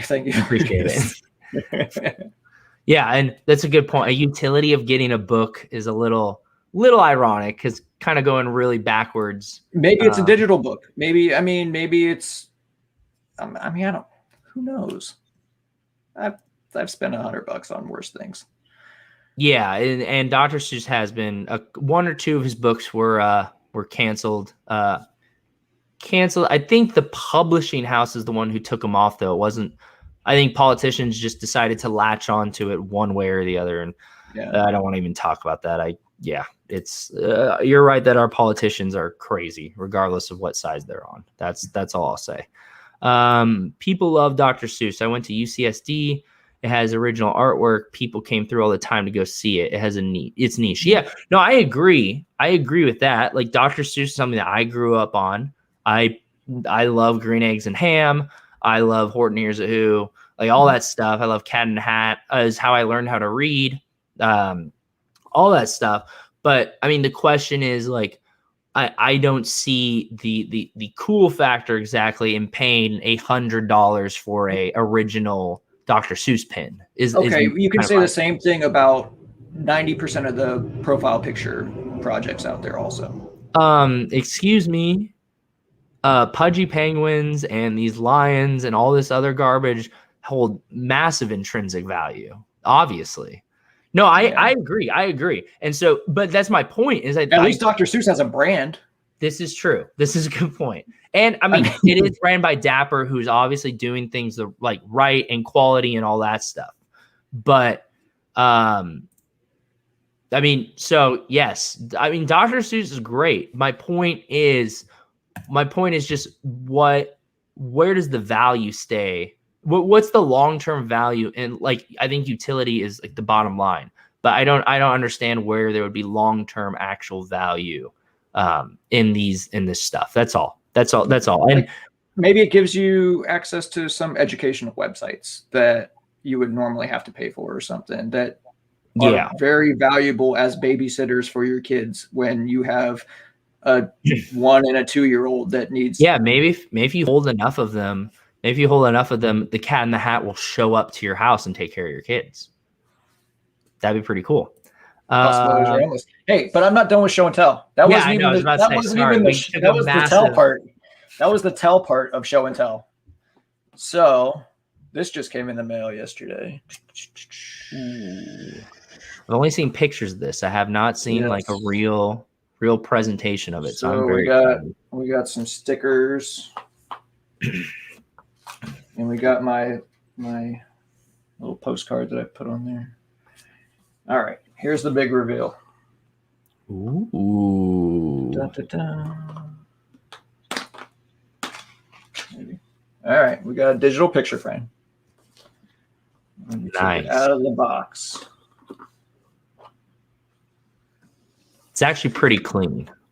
It really is. Oh, I'll try to get a glare off of that. Ooh, Hold it up more. Hold it up. There you go. Right there. That looks good. Wow. So it cycles through all 30 moments. There's the curry. Lighting's not the best, but yeah, I'm sorry. No, not your fault. It's not easy to show video on a camera, but that's pretty cool. F and Nico's was saying, could you flip it? Show the other side. Oh yeah. Nice. That's pretty cool. I do think it's really it's got a little plug like right there where you recharge it. I was wondering that. I was like, how in the world do these charge? Is it like So I a got like a wireless little, charger? I Okay, got a cool. little wire charger on it. And so I don't know what the battery life is, but my wife has already said that I cannot like display it above our bed or anything of that sort. So I just want to admire my Cool Cats collection at all times. You should hang it in the bathroom, so whenever you're in there, you can just watch it. Yeah. Perfect I mean, play. it's 30 plays on loop. That is pretty cool. That is pretty cool. And I do think it's cool that you didn't have to buy it, but like Top Shot just sent it out as like a, hey, like this is I think that's really cool. So that and the access to the Dr. Seuss, and then hopefully UFC and La Liga access will be coming. And Genie's access. And I think I already had Genie. Oh. I don't know if I already had Genie's access or not. Would you ever sell your infinite object? Yes, I would. No, but listen, I would sell it as a package if I ever sell my Cool Cats collection. Oh, I like that. Sell my Cool Cats collection as a set. Like, I just want to get out of the Nine Lives Lounge for whatever reason. I need the money for whatever reason. I will add the infinite object in with the price of the set. I like that a lot, actually. That's really cool. It adds maybe adds a little more value, or it's like a little bonus to kind of incentivize someone to buy the whole thing. And I'm not going to have this picture frame out. I was just kidding about putting it above my bed. Obviously. Maybe, I don't know. But you're like, babe, I need to watch this at all times. We'll ask my wife next week what happened to the infinite object. Your wife just starts watching, and she's like, I need to get in the Nine Lives Lounge. Right. But it'll be a nice thing to put up, just as a talking piece when I've got family over or just to flex on your children. Just like, you see that's hard work. That is hard work and dedication. And maybe one day you can have one of these, but I don't think so. Or if I get the corner office at Jeb Corp, then I can just put it on my desk. That's true. Intimidate people that you're interviewing for a spot in Jeb Corp. Just let them know, hey, you probably have to have one of these to even get a chance at a job at Jeb Corp, because Jeb Corp does not just take anyone. Even though I just said to Doovie that we take anyone, but that is financial advice. Do not let her see Bulbul's legs. I've seen what those legs do. My girlfriend has not seen Bulbul's legs, and I plan to keep it that way. Yeah. So I think this is a good question. It's a question that a lot of people have asked. Where do you think any other sets will have utility like Cool Cats moving forward? Example, Scene Stars. So I don't think it'll have utility like Cool Cats. Exactly. I think in the interview I did with Dumbo, I think I want to say Roham and Jacob have kind of said this too, where they're like, hey, like Nine Lives Lounge is very special. We're not going to create another Discord. We're not going to offer like exclusive perks to a group of people who hold it. But I do think Scene Stars will have a lot of utility still. I think there's a really good chance they do like an all-star giveaway. We're like, hey, like if you're holding the Scene Stars, so I'm assuming there's going to be another round of Scene Stars for S3. They're like, hey, if you have for every S3 Scene Star you get one raffle ticket. For every S2 Scene Stars you get 5 or something like that. And we're going to pick 10 winners to go and chill in a suite and watch go to the All-Star weekend or something like that. I think we see something like that. I think Scene Stars pop up in showcase challenges of some sort in the future. I mean, we've seen, even with this latest showcase, Luca was in there. I used my Luca Scene Stars. Giannis was in there. I could have used my Giannis Scene Stars. So there definitely is like utility. I just don't think there will be a like special like group. I think Top Shot has made it very clear that it's only Nine Lives Lounge. Yeah, and I think the recurring sets, the original series, will hold a lot of value. So when there's Seeing Stars 2 and 3 and 4, I think the original Seeing Stars set will carry a lot of value. Yeah, I've just said that. standalone value. Yeah, I've said that months ago. I've said it multiple times, and that's why I'm trying to finish it before S3 starts. The big ones I still need are the LeBron and the KD, and then just like a bunch of ones below it. I would at least I don't necessarily need the whole set. I would at least like to get the LeBron though, because I think that LeBron probably holds a pretty fat value. The KD probably will too, but he's a little more injury prone, and I could see that taking a small dip, like if he doesn't win the finals this year or something like that. Well, I think the LeBron is pretty solidified. Yeah, just to wrap up that last question, I also don't think that they'll do any special set, like permanent Discord channels or things like that. I think there might be some temporary channels going on, like if you're collecting Seeing Stars 2 and you get that whole set, maybe they set up a temporary Discord channel for that and do a couple giveaways in that channel. Yeah, that's an interesting idea. Some signed All-Star jerseys or something like that for those, just on a temporary basis, just a way to kind of round everybody up into the same place to do giveaways of that sort. Yeah, but like if you are a team set holder, I don't know if people are setting up Discords for that. Like-minded fans will want to get together and do Discord channels. I don't think Top Shot's going to host that, but I don't think that that's an impossibility from some other provider to set that kind of stuff up. Yeah. So Malik says Seeing Stars has already had utility, and I agree, definitely. But I do think they'll continue to have some sort of utility in the future. Like I said, right now with this showcase challenge that's happening right now, there's not explicit utility for Seeing Stars, but if you had those, then you would have avoided like having to buy a Giannis or something like that. And yeah, there's cheaper Giannis's out there. You might have a Giannis and not the Seeing Stars, but I do think holding the Seeing Stars is a super good move, because let's say during this new season, they're like, hey, put the top 5 or top 10 scores for today's games in a showcase, and you could win something. Well, there's a good chance a bunch of those Seeing Stars are candidates for top 10 scores. They're the best players in the NBA. Yeah. So having a Dame Lillard Seeing Stars, a LeBron Seeing Stars, a KD, a Kyrie, a James Harden, like they're going to continue to get used, maybe not explicitly. Right. So people are asking about the WNBA run it back quite a bit.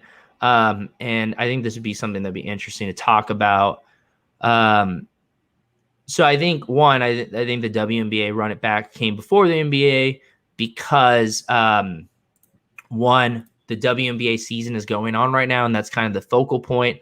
The WNBA is the new product. So since the new season of the NBA hasn't started, they're focusing on the WNBA, which I think is great because it's setting a precedent that, hey, there's no off season in Top Shot. Maybe there's WNBA is the focus and then the NBA is the focus, but there's no off season, which I love. And so I think that's the reason why WNBA playoffs are going on. It makes sense for the WNBA and for Top Shot to have this come out first. I do think a lot of people have said it at this point, but I do think Mike was the first person to say that he thinks the NBA run it back comes out at the start of S3 or the start of the season, because there won't be any S3 moments. I 100% agree with that. So once again, it makes no sense why they wouldn't just drop the rare pack now, because they still have a legendary pack to drop. And I think they drop the WNBA legendary before the season starts, most likely. It's the playoff pack. Is that what legendary is for the W? I don't know. It might be the finals pack or a playoff pack. I'm ashamed to say I don't actually know. Also, just real quick, I saw this tweet come up on my Twitter. I'm just gonna go ahead and post this in the chat, and it's the First Mint asking if you could pick a person to appear on the First Mint podcast, who would it be? And you can win a Zion 10K dunk, which, I mean, this dunk is sick. I paid a little too much for 2 of them, but it's a really good moment to have. So if you want to, I don't know, go in there and tag actually Jeb Bush a bunch and just spam that, like, that'd be kind of cool. It'd be kind of funny. So anyways, sorry to take that quick detour, but I have to plug. Also, remember to like and subscribe and all that other good stuff. Mike and Dustin and Greg are paying us a substantial amount to be on the Team Hold channel, and the least they could do is get a little extra boost from having such massive personalities in the Top Shot space on here. And we get paid per like, so correct. Yes. Like they get paid by Underdog, and all that money gets funneled based on likes to us. So just want to keep that. Just want to remind you guys. Yes, this is true. You guys need emojis. That's going to get brought up to, I think Jeb Corp is putting together a proposal and we'll be sending it to Team Hold kind of soon. We'll see how it gets negotiated. Yeah, you'll have to go through your lawyers for that one. Yeah, and my board members, they weren't thrilled about the fact that I didn't consult some of the jokes for the Evaluate Market video. And so shout out to Aaron Borland, who's I think he's the chair of Jeb Corp. I don't know. There's a lot of shuffling and moving. We're growing at such a fast pace. We're building out such massive branches of Jeb Corp right now. But Borland definitely has a seat on the board and has some great ideas. So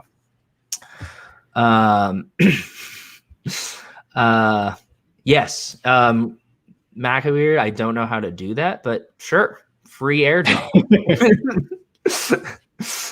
Just DM me your seed phrase and your wallet address, and yeah, and I'll airdrop something to you right away. There you go. But yeah, so WNBA run it back. Borderline. I don't know why that makes me laugh. Will Jeb Corp launch Jeb's OnlyFans page too? You are way behind, Mark. That was series 1 of Jeb Corp. That was the first iteration. We are way past that. So I think you need to catch up. Subscriptions to the OnlyFans is 0.2 ETH, which I think is a very fair price. But yeah, getting back to the WNBA run it back. We know the details. Pretty low men count. There's going to be obviously some iconic plays. I think it was Caleb who at the real Caleb Lesko. Want to give him a shout out for finding this out. I think it's him. Yeah. He was looking in the marketplace in their searches for, you can look up Becky Hammond now, Lisa Leslie, Breonna Stewart, Mika Catchings, and I don't know who some of these players are. I know those are the women that I kind of I know who Becky Hammond is and Lisa Leslie is. So I think we're getting that Lisa Leslie dunk, which would be, or maybe they hold that off till a different run. No, there was a teaser saying that it was coming. I saw that on the Top Shot page. Hell the dunk. Yeah. Friday, the dunk is coming to Top Shot. # or at Lisa Leslie. So that one's going to be in there. That's which I'm excited for. Yeah. I'm excited for that one. 100% agree with Rocket Stylus Era. Shout out to my guy. That's the grail. That'll be the most expensive one. I will have that moment by the end of the weekend for sure. Really? Oh wow. Yeah, for sure. I think there's someone. Oh gosh, I missed it. Someone was asking, how much do you think that one goes for?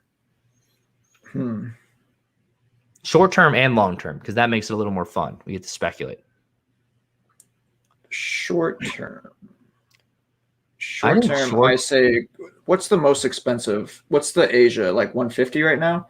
I'm gonna good question. I'm gonna say 300. Okay, I think someone in the chat said they think it might be 350, and I think that's kind of about right. Yeah. But that being said, I think just considering how low of a mint count it is, and it's a Top Shot debut, and it's arguably arguably one of the most, not arguably, it is one of the most, if not the most iconic moment in the WNBA. Yeah. He's just going for 150 right now. I think that thing could hold a lot. Could have a really high ceiling and go on quite a run, to be honest. Yeah. So short term, I this is also a good point. That could be the challenge reward, which would kind of actually make a lot of sense. Because that would be the moment. I don't know what the official rankings are, but I would assume that that's the moment because Lisa Leslie is considered one of the greatest, if not the greatest WNBA player. That dunk was the first one, so there's a lot of history there. It's a really good moment too. It really is. I remember when it happened because I mean I followed the NBA. I didn't follow the WNBA or anything, but when it happened, I was like, oh, that's kind of cool. Like that's like, and it was a good moment. So yeah, maybe if it's the reward, that thing could go for a lot. Yeah. Oh, they said it was in packs. Thank you, We the People. So that's okay, cool. Well, I take everything back I said, and yeah, I think 300-ish. Rocket Silas Era is saying 500, which is very possible because it's a low mint count too. So it could really like jump really quick.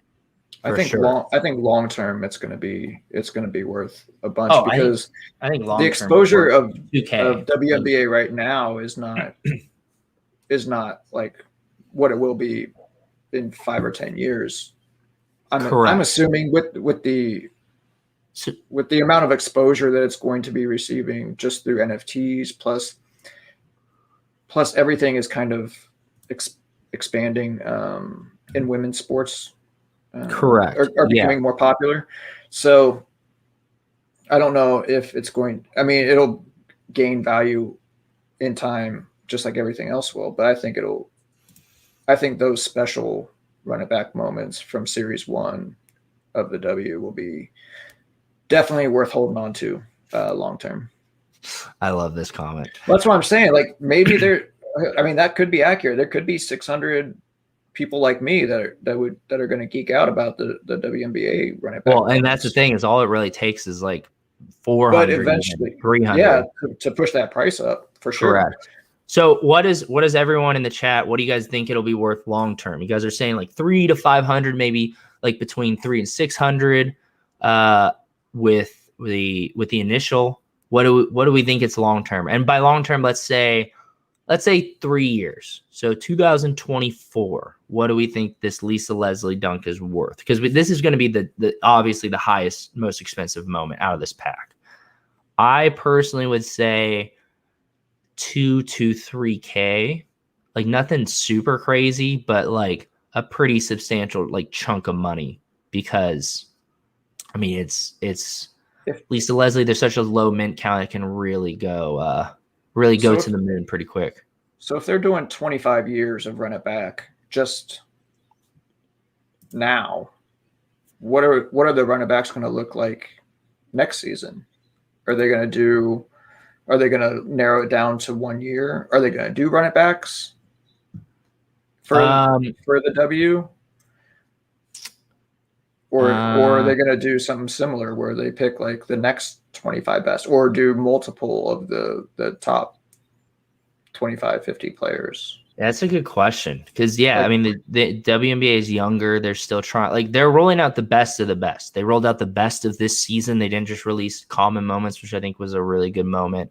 Well, really good idea. And now they're doing the whole 25 years, which, like, so it's like, okay, so, yeah, maybe this is the only run it back pack. And I mean, these are all Top Shot debuts too. I think that's important to note. Like one of the reasons I've been completing every single WNBA challenge is because I'm like, you're guaranteed a Top Shot debut. Like, why wouldn't like, especially if you're really close, maybe you need to buy one moment. Why wouldn't you just do that? Because you're getting a Top Shot debut of a good player. Yeah. So, like I've done them all, and so far it's been very positive EV. I'm glad I scooped up some early. I didn't scoop. Unfortunately, I was kind of busy when they were going for $10. Otherwise, I would have just stacked INSCAs all day. Yeah. Unfortunately, I only have $3 moments, so it's not even worth putting it on the wheel. So. Yeah, and also Top Shot Tesla. I think we didn't plan super ahead of time for this. We Honestly, I don't even know how to work the wheel. Honestly, I don't even have to work my computer for the first. I could definitely take care of all that stuff. But hopefully the next stream or two will have a giveaway or like kind of have a little more uniform. We jumped on this. We weren't even sure if Team Hole, the main Team Hole guys were going to stream or not until later today. And then we jumped on to kind of fill in. Yeah. Wow, thanks Caesar. Appreciate you. We will do we'll do some kind of giveaway for our next show. Just want to let you know, Caesar, in Jeb and a Deep Threat, nothing but love for you. You're a legend. Yeah, huge fan.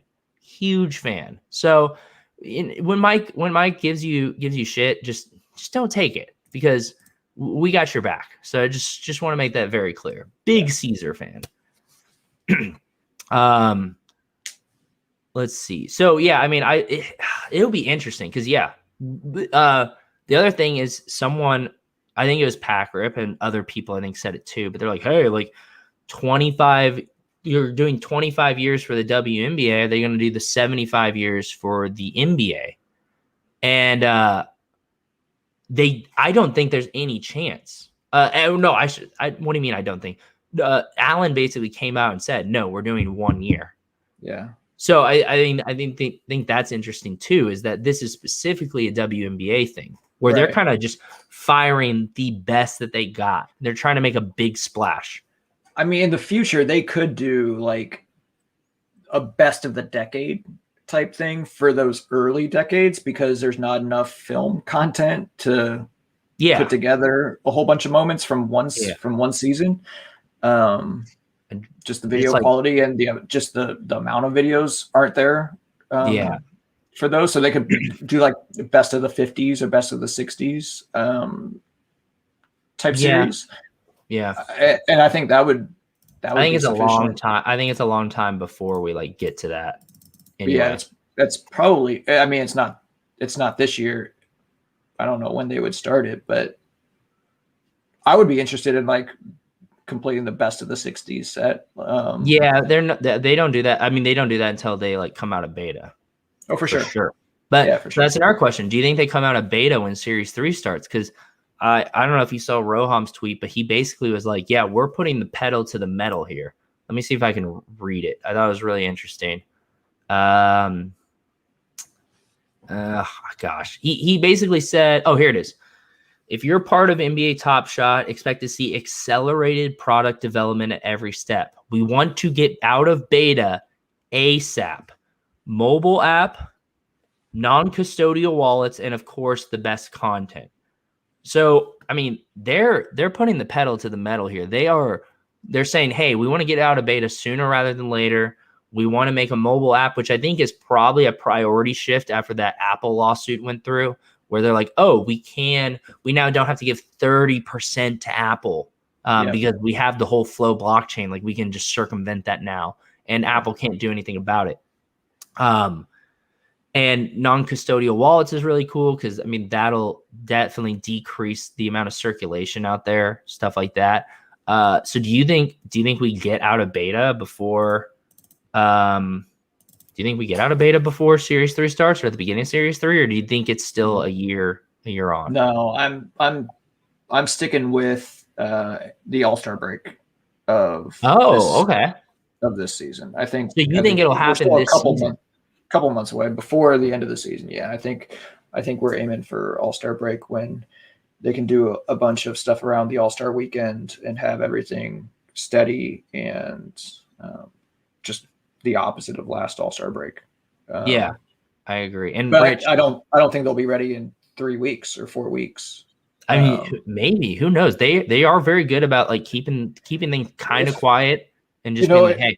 Boom. Instead of, Jacob and Dumbo and Candy like tiptoeing around the subject, when Roham comes out and says something about it, I take that kind of as gospel. Yeah, like I'm setting my expectations a little bit sooner than previously. Yeah. It definitely changed my immediate strategy for sure. Kind of what Rich is saying here. That's basically telling me do not sell your moments. Like I did sell my Drews and a couple Miles Bridges because they pumped, but I plan on picking them back up for half of what I paid when they dip a bit after the challenge.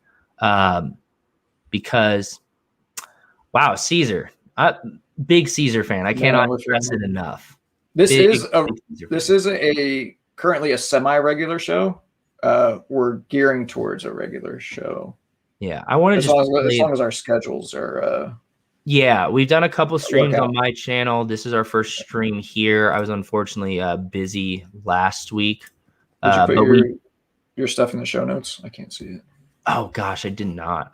See, I'm such an amateur. I'm still getting all this stuff figured out. I did not put my channel or any of that stuff. Yeah, after you like and subscribe to this channel, go subscribe to actually Jeb Bush's channel. Yeah, go pump those sub numbers so we can continue to secure that evaluate market bag and really expand Jeb Corp and take over this entire Top Shot landscape.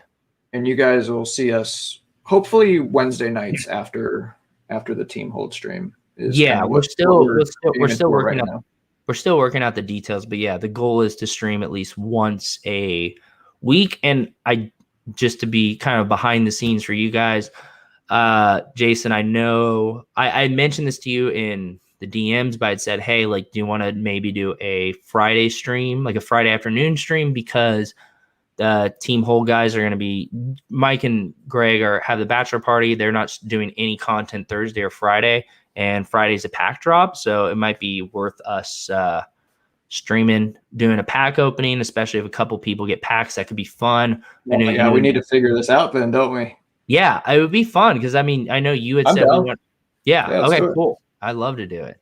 It'd be super fun. It'd be great, and we could get some people on the chat and talk to them, which I know you and me have been wanting to do, but we're still once again kind of figuring out the structure of this thing and just how to like live stream smoothly in the first place. We're trying to exit beta after tonight's stream. I don't think we're even in beta yet. I think we're trying to get out of alpha. Yeah, we're trying to get out of the closed beta right now. But Rock and Roll is saying it looks like a lot of people are, or not a lot, a couple people are saying pack drop stream. Yeah, it'd be fun. It'd be fun to talk to you guys. Hopefully we get yes, Caesar. Guys, I just want to say no bias at all, but out of a lot of the people in Team Hold, Caesar's got to be up there. And I know Mike is like, oh, I hate Caesar. It's because Mike is jealous. Mike is really jealous. And I just want to pump Caesar coin a bit because I think he really deserves it. And here's one thing that Caesar has that Mike will never have. Luca magic.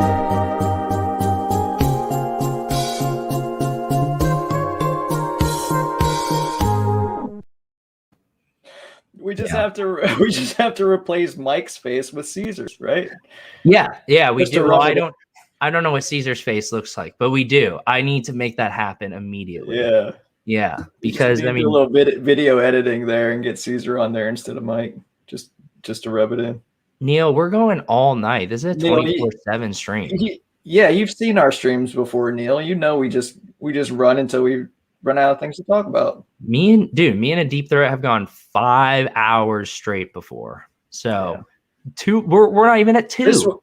This one won't go that long, I promise, because this is my flu stream. I came down with something gross about 2 or 3 hours ago, like right before the stream started. So the cough medicine's kind of kicking in.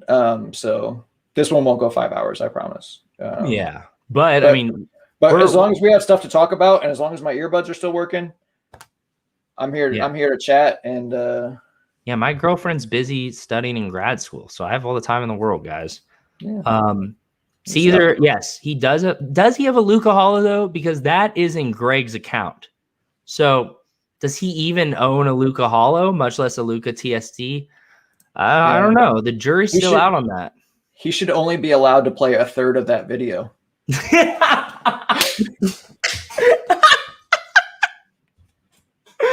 He has to cut it before his picture comes up. I think that's only fair.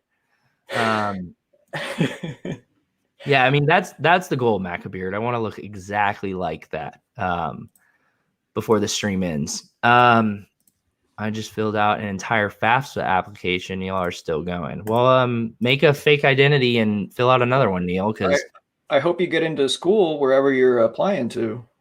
Yeah, me too, Neil. Big fan of the music and of you in the Discord.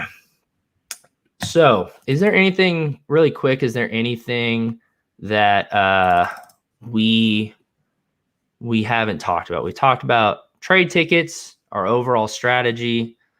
I'm going to take this as an all love to me. My name is Michael, so thank you, Caesar. Mike, no, stay away. Me and Caesar are homies. You've already burned that bridge. So, how about you get a Luca, and then maybe we can talk. What's going on there, Bird? Good to see you made it. Gotta use a facet and buy more NFTs someday. Someday, very soon. Yeah, someday they'll make college diplomas as NFTs, and you'll just. So we talked about trade tickets and our overall strategy. We talked about the WNBA, the collector score, the right back moments, a little bit of strategy there. Is there anything? I know we mentioned the roadmap, but I don't think there's a lot to talk about there. I know I was talking to Eric. I think his YouTube name is Nifty Sports or something like that. I'm gonna do a video with him soon, and he was like, "Oh, should we try to predict the S3 roadmap?" And I was like, "I do not have enough tinfoil for that." I feel like it'd be kind of pointless considering by the time we make that video and edit it, ooh, yeah, we're, as you guys can see behind the scenes, once again, we're really upgrading the stream. I sent over Adeepthret some a giant thing of tinfoil because we will have a conspiracy corner hopefully in the near future where we can talk about speculation. Yeah.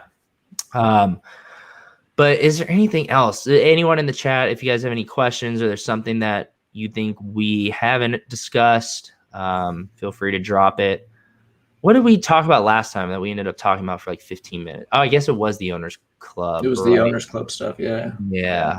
I am so excited to talk about that once things really get moving. Are you going to buy any more packs, or are you good where you are? Let's talk about that. I do not know. Okay, so let me give you my breakdown here. On one hand, you're getting 5 cards, one for each position, for $200, and obviously cards are $50 intrinsically. So I could get a good tight end because right now I don't have 5 cards that will make a good main event. So this last week I shifted my focus and put my A team in the side hustle, and then I just put together some sort of team in the main event. Didn't do anything, obviously. Sure. But so on one hand, I'm like, oh, let me sink more money into this because it increases my chances. I would get a good tight end, hopefully, or at least a different tight end, so I don't have to pick Arizona. And I think based on what we're seeing, the free card I got was the Rams QB, and that's going for 400. So that if I sold that pays for my entire purchase. So if you hit a good card, it's worth it. And I made $40 using that Rams QB. So there is a lot of value buying another pack, especially when you're like me. I have Seattle wide receivers, Rams QB. I have Kansas City running backs, which is not terrible. I have Washington wide receivers. I have a couple good pieces already. So I'm just missing 1 or 2. So my question is, thank you, Neil. Thank you. I think my girlfriend would agree with you, and Jeb Corp appreciates your services. But yeah, so I'm so on the fence here, and I keep going back and forth. Part of me is if I throw this money in there, I can't get it out for a while either. And I know someone like Raptor News. No, that's not true. Because you can turn it into ETH and then transfer your ETH. Oh, really? You just don't get paid out in US dollars. Oh, I don't care about that. Okay, interesting. You can. Oh no. Yeah. They have to do KYC first. They I'm said that would wrong. take 3 or 4 weeks. When you sell your cards, that gets put into ETH, Mm-hmm. but not your winnings from the Correct. tournament Yeah. payouts. So I can't buy a pack with my winnings, Right. I can't pull that out. So yeah, if I put in, unless I'm selling the cards I get, which I mean theoretically I'd sell 1 or 2, but I'm sinking more money into it, and I mean it's not this insane amount of money where I'm like, oh my gosh, like I'm not selling a kidney to do this, but yeah. I don't know. But at the same time, I have a feeling that they're going to sell out. And if they sell out, like that's the end of all cards. Oh, yeah. They're selling out in another 2 minutes again, probably.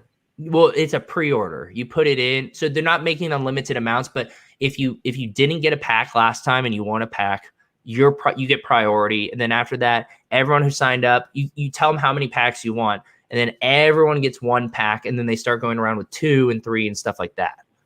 So it'll be sold out before the sale even starts. Correct. Yeah, it'll sell out like instantly. I'm assuming. Right. I'm assuming because they dished out more than 50% because of the errors that happened.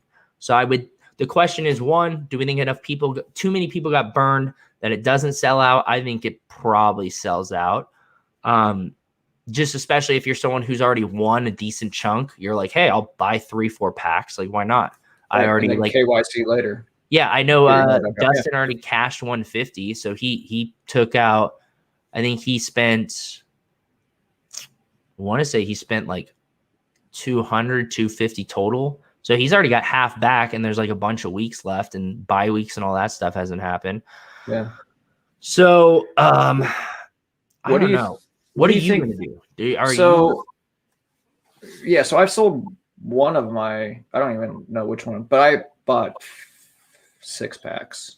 Yeah. Man, when I go at something hard. So I've got 30 moments now. Okay, so you get 3 entries for each, and you still have some extra cards. And I still have leftovers just sitting in my wallet. Yeah.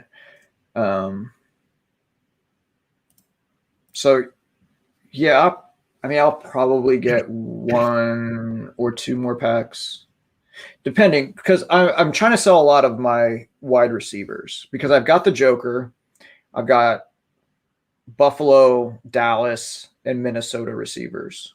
So I've got 4 cards that can move for like 0.4 or higher.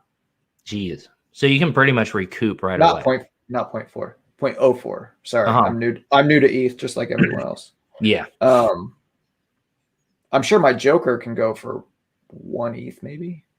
I don't know. I've got it listed for 3 just in case someone wants to buy like the best card on the platform for a markup. But I might bring that down a little bit if I do not think under any circumstance you should sell that Joker right now. I know do not. If you have any belief in this project, that Joker is worth like 3 ETH probably. Well, that's what I've got listed for. Oh, okay, then you're fine. Yeah. Like if someone pays you 3 ETH, it's kind of hard to get upset if it goes a little higher than that.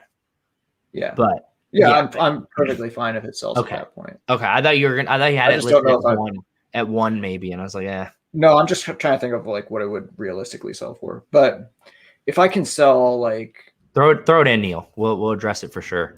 Yeah, bring it in. Yeah, we're just kind of continuing to talk. But if I can sell 1 or 2 of my wide receiver cards, then I can use that money because it'll be ETH or WETH that I can turn into ETH, and then I can buy packs with. Yeah. With ETH. So I think that's my plan. Or I'll just put it on the card. I mean, it's whatever. You're conditionally buying packs, or you really feel like you're going to? Yeah, I'll buy them. Dude, I'm such like I love it. Like this is why I like talking to you, because now I'm like, you know what? Like I'm gonna buy some packs. Yeah, I bet I'm with gambling like you are with life, right? Like what does that even mean? Like I'm just like I'm pretty laid back in everything that I do except for gambling, which Oh, I'm okay. And I'm I'm not like like a I'm I'm like full steam ahead when it comes to like DraftKings or casinos or yeah. NFT football or any kind of gambling. NFTs in general. Like, how many times have you bet one of your kids on black? That's the real question.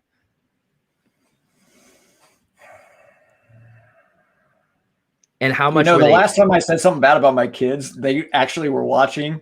Oh, okay, never mind. And so I'm no. not gonna. No, do not say that. I'm not gonna comment. They seem great, and yeah, you're a pretty great guy. I'm sure you're a great dad. I'm sure they're very lucky to growing up in a casino my entire adult life just has me conditioned to be foot on pedal to the metal when it comes to risk and risk tolerance. So I'm buying a pack or two here.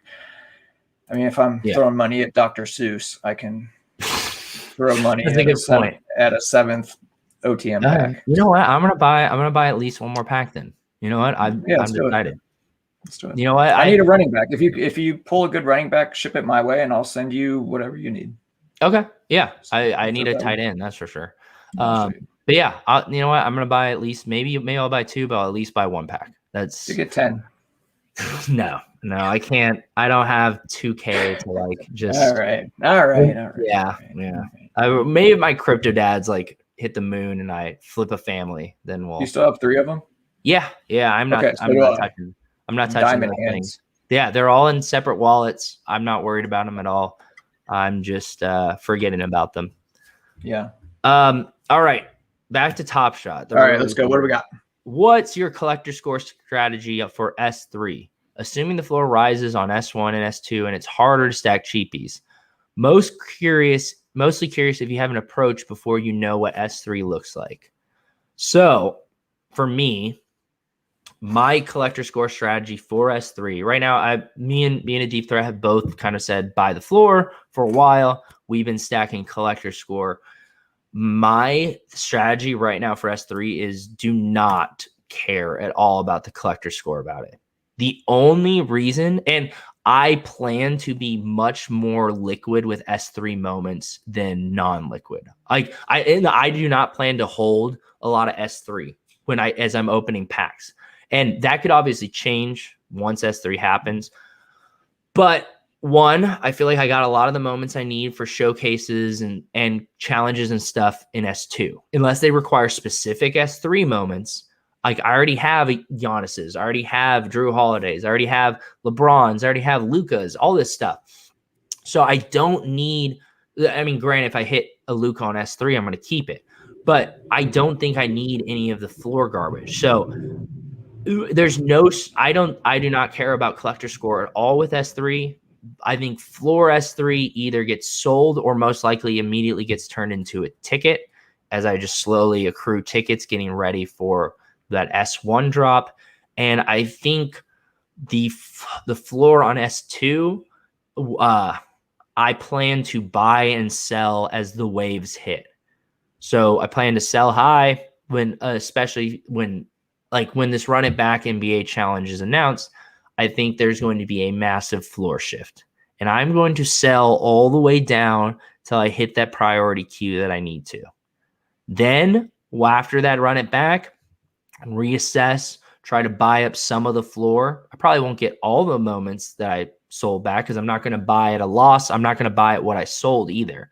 So I'm only going to buy something that's significantly lower. So like a Patrick Beverly, let's say I sell it at 6 because of the collector score pump that people need. I'll gladly buy another one at 4 to get that collector score back, to give myself that flexibility once again. But the goal is to buy and sell collector score as it goes. Another strategy that I have is that, so right now the locker room is filling with S2 moments, aka good collector score moments. I will obviously be re-rolling 3 garbage moments and hoping I get something good with this this test in the stage 1. But once S3 starts coming out, I do think so. Here's something I realized.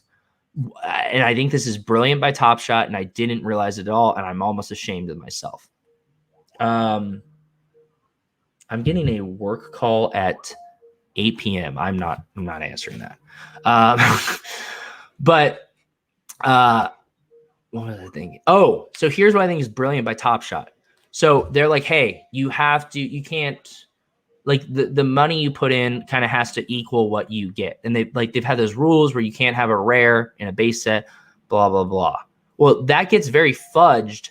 Like, it gets much more blurrier, much grayer when you're trading in moments for tickets. Those tickets don't have any specific, those tickets don't have an intrinsic value because you cannot sell or buy tickets. So therefore, you can trade tickets for any moment. And I think that's how they get around the whole, like, oh, $9 equals like common moments, and it has to be $9 for a certain amount of moments or whatever, like that. Stuff they kind of talked about. So the move for me is maybe maybe I re-roll every now and then if I know there's just S2s in there and I'm putting in 4 and getting 3, and there's a really good chance I could get something better. But I think I just wait till I can start using Series 3 tickets to turn them into Series 2 moments, because that's a collector score boost. That's most likely a profit boost or a value boost. Like if I'm trading in 4 $2 S3 moments and I'm getting 3 $6, $7, $8 S2 moments, that's a massive gain, collector score and like value wise. And I think there's going to be that sweet spot where there's a ton of S2 moments available that you can re-roll for, and S3 is just releasing. And I think there's going to be a lot of people who want to hold on to their S3 because it's brand new and it's shiny. And I think I might zag when everyone zigs, and I might start trading in those moments, especially if they're staying at like $1 to $2 besides like challenge pumps. Like if the floor is $1 to $2, I am buying and flipping over and over and over again and just trying to, again, increase my S2 stacks instead of hold on to S3. And maybe that's a mistake, because I know early on, Jason, you were saying like, hey, like S3 is where like all the excitement and all the new stuff is, which I agree. But I think the base moments is safe. It's safe to do that, I would assume. What do you think about that? So, sorry, I was reading. No, you're fine. Long paragraph there. What was the question one more time? So what do you think about my overall strategy? I know you had said that S3, you're pretty liquid with Dapper because S3 is where all the action's going to happen. Yeah. But my amendment to that now is that I think it's safe to buy base S3 moments, not any specialty moments, but base floor S3 moments, turn those immediately into tickets and try and get S2 moments during that sweet spot where the locker room is full of S2 moments. I also don't know if they're able to, like, I'm assuming based on what they've kind of said is when they release locker room packs, you will know if it's S2 or S3 inside, but yeah, maybe so not. There'll be an S2 drop, there'll be an S3 locker room drop. Yeah, but if they have enough rare moments, they'll do a rare drop. Yeah, or a specialty series is what Jacob said on Correct. a stream. Was they'll create some kind of like future sets will hustle and show type series where you can only get in with trade tickets to get those packs. Yeah. Yeah. I mean, I'm on the same page. I mean, I've got 1,000 some S2 floor moments. I've got a 21.6K collector score, and I don't imagine we'll need anything more than like 10 to 12,000 at any point for any pack drop for this season, for this series coming up. So I am going to be selling when people are buying. I'm going to be buying when people are selling. I'm going to collect my 500 trade tickets that I need. There will be more information that comes out on the roadmap. Yes. So it's kind of we're shooting in the dark right now as to what the requirements are going to be for certain things. So I'm going to study the roadmap and see what's in store coming down the road as far as trade tickets. Keeping my ear out for the new opportunities that are going to become with trade tickets, because they've said that it's going to be like the currency of Top Shot. Correct. Yeah. So you're going to probably want to have a certain amount of trade tickets just stored away for a rainy day, for whatever pops up, right? So you've got your, and I'll probably, I don't know what the number is going to be, but I'll have 200 trade tickets just in my account, right? Wow, that many. Okay.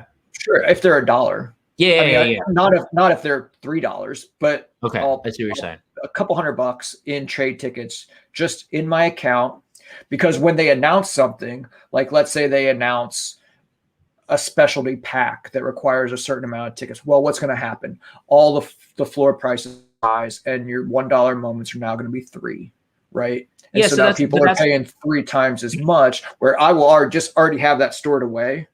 So that's my point, though. Why would you want? I would say you buy the moments, so you're like, oh, I have 200 tickets, but you keep them as moments as opposed to trading them in for tickets. Sure.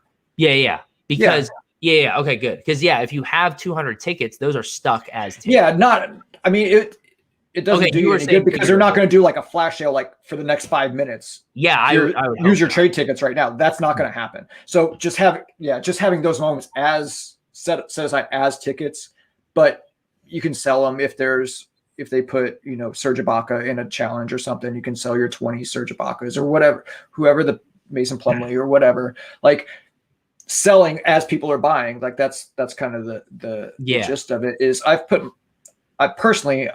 myself in position where I can zag when other people are zigging. Like I can. Same.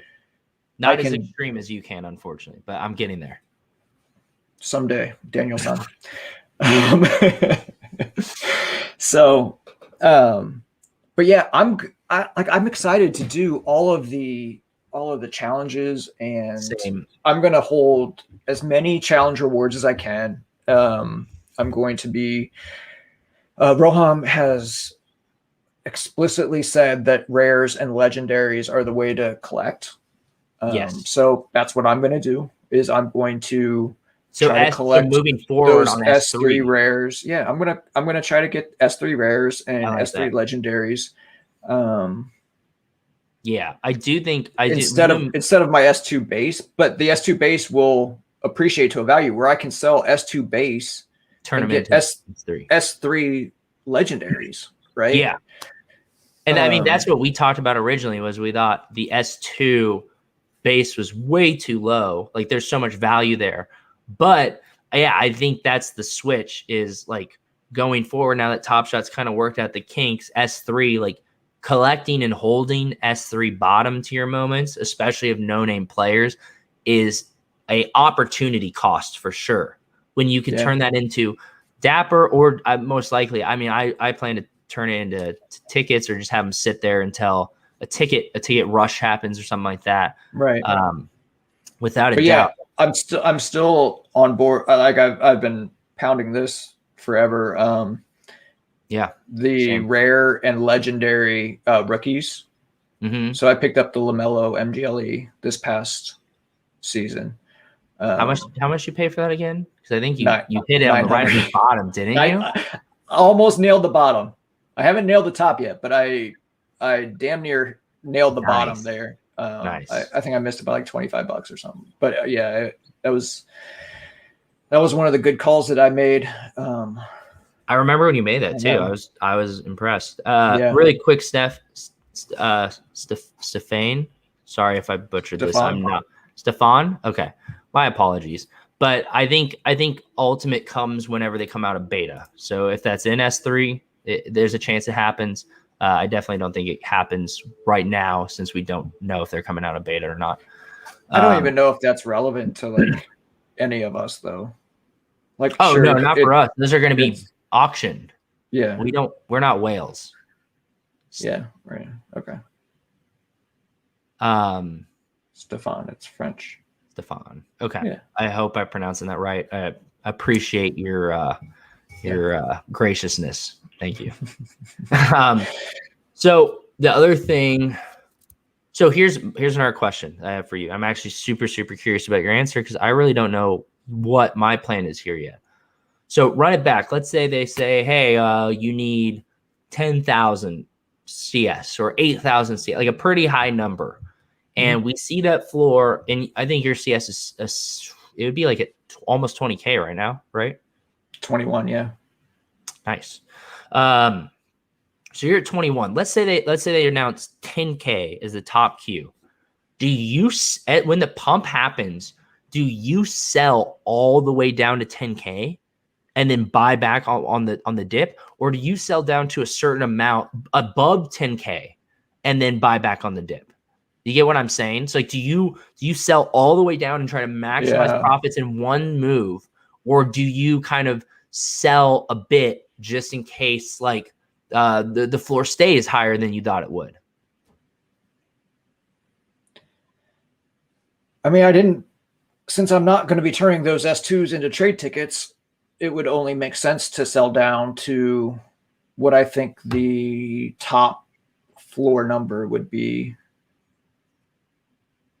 Yeah, so I guess like at any given point in time, because then you can buy back lower. It's always going to go up and down. Like it's even when prices stabilized after they did like a Luka and Giannis a couple weeks ago, where they were a part of a quest, and everyone was surprised that the price just stuck. Even post quest, right? Happened with the LeBron and all that stuff too. Right. I think the LeBron stayed. Yeah, it did. But all the other ones slowly drifted back down. So there's still it stayed for probably a good week, but then, people needed money and it drifted down. This is true. This is very true. That's been our niche since for months. So I think it's paying off. Yeah, I think I would sell off as much as I can, just because I would need the dapper for the run it back moments that I want also. That's a good point. Yeah, because if you want to like complete the challenge, you want to have a lot of dapper so you can throw it around and scoop up a lot of those run it backs. Yeah, and doing challenges, I mean, you don't have to hold all of those challenge pieces post challenge. Correct. You can sell some of those off to get back dapper, to rebuy some of those floor moments again. So it's just going to be doing the opposite of what everyone else is doing. Yeah, and I think that's the way to level up, is to 100% is just do the opposite of because you're going to be buying low and selling high. Yeah, I think at all times. So I think my non-financial financial advice, which none of this is financial advice. Do what you love what you do, something like that, right? I think something like that. Yeah, something like that. But I think what it is, because it's not the easiest thing in the world to be like, oh, I'm going to do exactly the opposite of what everyone's doing. If it was, more people would be doing it. I think something that served me really well, and let me know if you completely agree or disagree here, but it's when something like a knee-jerk like reaction happens, like just stop, like slow down, don't do anything, and just like assess. It doesn't have to be like a 30-minute assessment, but before you do anything, just like try to pan out, take a look at the big picture of what's going on, what everyone's doing, and then like make a move, as opposed to just being like, oh my gosh, like I have to go and buy a Pat McConaughey for like $70 so I can be in this challenge because everyone's buying it and it's only going to go up more. And like, maybe I'll sell it if it gets even higher. Like moments that pump, like that Anthony Edwards that pumped, it's only going to pump so high. So if you are knee-jerk reacting to something, you are probably most likely going to make a mistake and be stuck holding a bag. So just last night, I was selling Miles Bridges at 15, and right now you can get it at 10. Yeah. Mm-hmm. So you can get it at a 33% discount now. Yeah. Just by waiting a day. And the challenge is 7 days long. So taking advantage of those kind of opportunities, when news comes out of a retirement, of, you know, someone scoring 50 points or whatever the case is, when you have these momentary spikes, if you can get on the front end of those and buy them and sell them at the top, that's a good way to make a couple extra bucks also.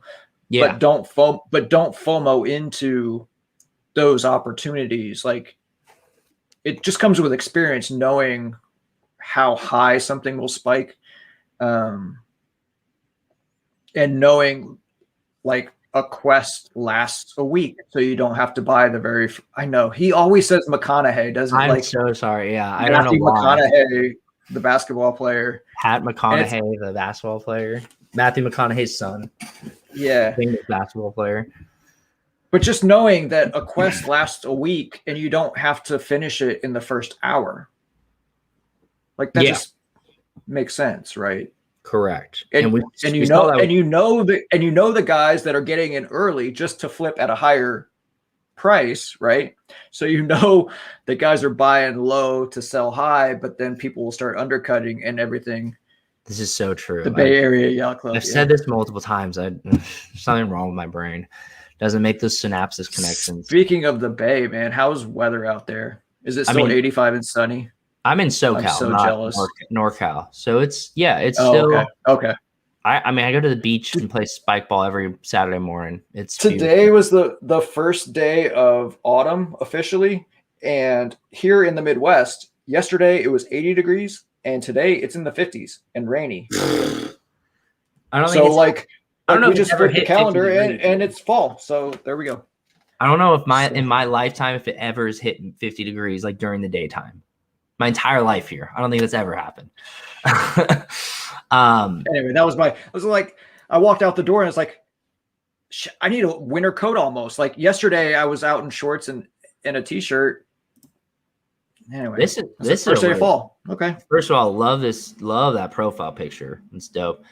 This is an interesting question. You guys think the market will pump when the season starts or Series 3 is out? Because, I mean, I've seen some people say that this thing is going to take a dip. The S2 is going to take a dip just because people are going to be excited about S3 and trying to get liquid for Dapper. And I think that's like a decent like theory, which, I mean, if it does, I will be buying the S2 dip. I will not be buying the S3 pump. But sure. Do you think S2, do you think the market pumps or dips? Because I think you and I had talked about run it back and we said, hey, we think S1 like takes a bit of a dip and S2 floor especially goes up because people are trying to focus on collector score and get Dapper in order to buy these iconic moments that'll probably be worth like tons and tons and tons more than a Chris Paul Top Shot debut, which kind of is more or less hit its ceiling already. Sure. It really depends. I mean, it really depends on marketing, what happens in the next month. If we release a whole bunch of moments and don't have the users, it's just going to dilute the pool, and it almost has to go down as we add a whole bunch of more moments. Because when the first pack release comes, it's going to be a ton of moments that come out into circulation, and the money's got to go somewhere, or they're all just going to be completely worthless. I mean, one of those two things will happen. And I think it just all depends on marketing and how many users we get. If we have enough users to sustain a large mint count, then I think there'll be a pump, because there'll be a whole bunch of new users that want to dive in and, you know, buy up all the new supply and then some. But if we don't have those new users, then, I mean, we've seen that play out in March already. So, yeah. I think it all depends on how many new users we get. I think that's what it comes down to. Interesting. So we'll be able to tell. I mean, if you see ads on TV and on, during the NBA games, and you see tweets that relate to how many new users have signed up in the last week or month or whatever, then that'll be a good gauge of which way the market goes once that first pack release comes out. Yeah, that's very true. It's very true. I think we probably should wrap it up. I know it's pretty late over there for you, and you're feeling a little under the weather.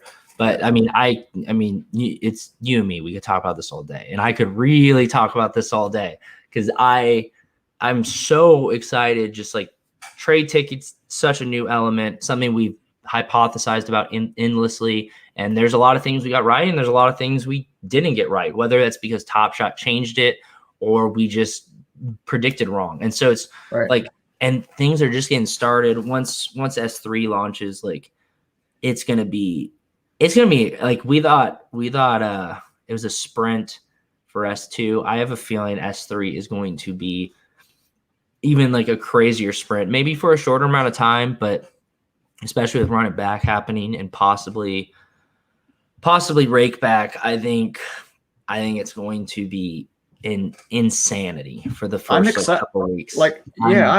I'm excited for my first full season with a little bit of experience. Yeah, because we came in mid-season last year.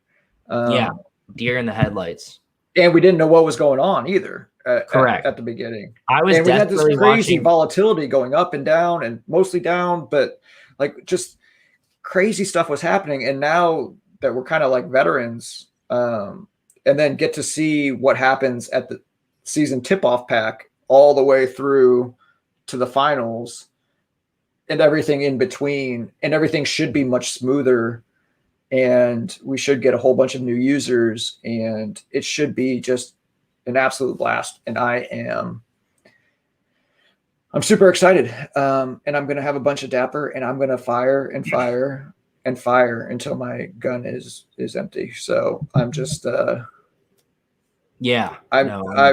just can't wait. Like I've never been excited for the beginning of a basketball season before.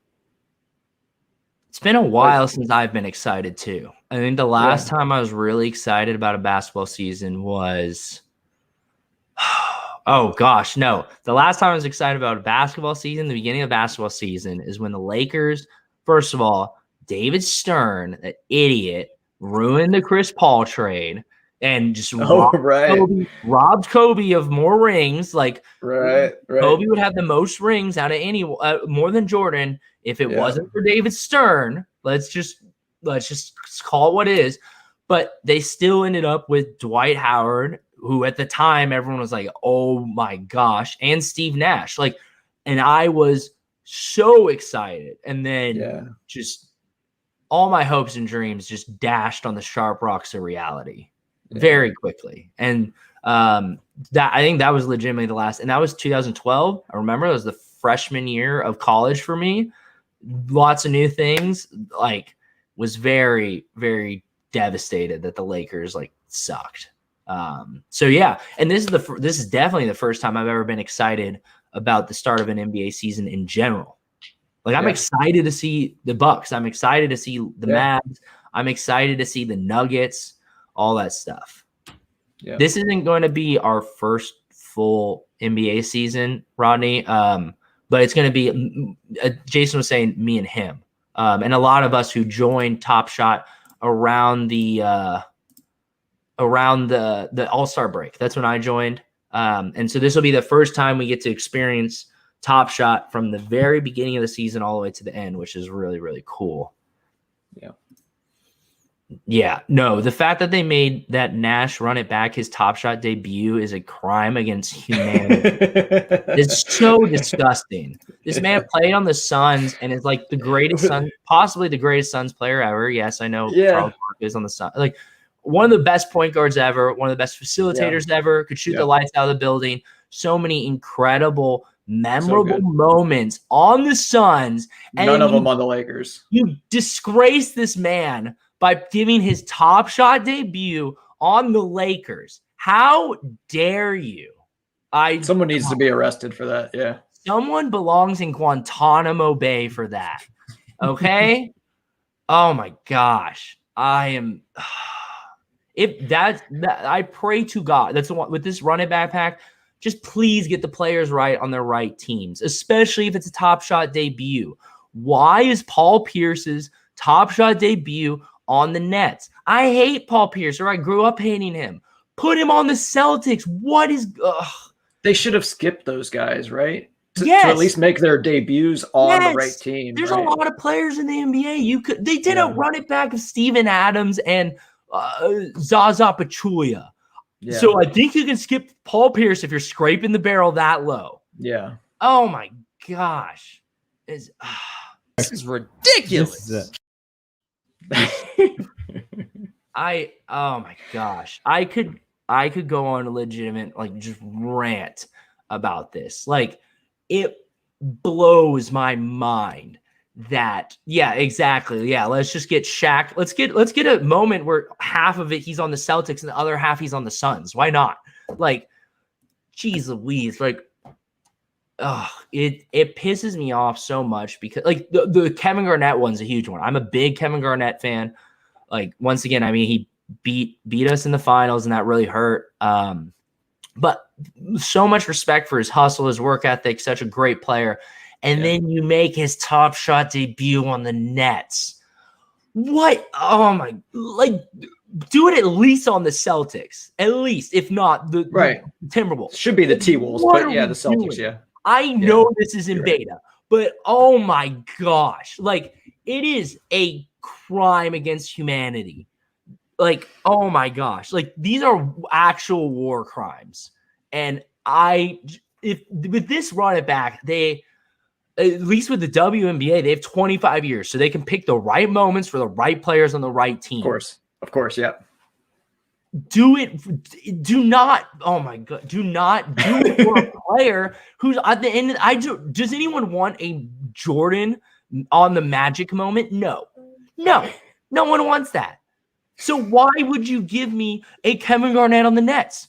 Or I'd rather have a Steven Adams on OKC than a Kevin Garnett on the Nets, because Steven Adams, not one of the greatest players of all time or anything like that, but I like Steven Adams, and he started with OKC, and that's really cool. Yeah, that's cool. Yeah, I like that. What did I say, Neil? I might. Oh, you said Magic, but yeah.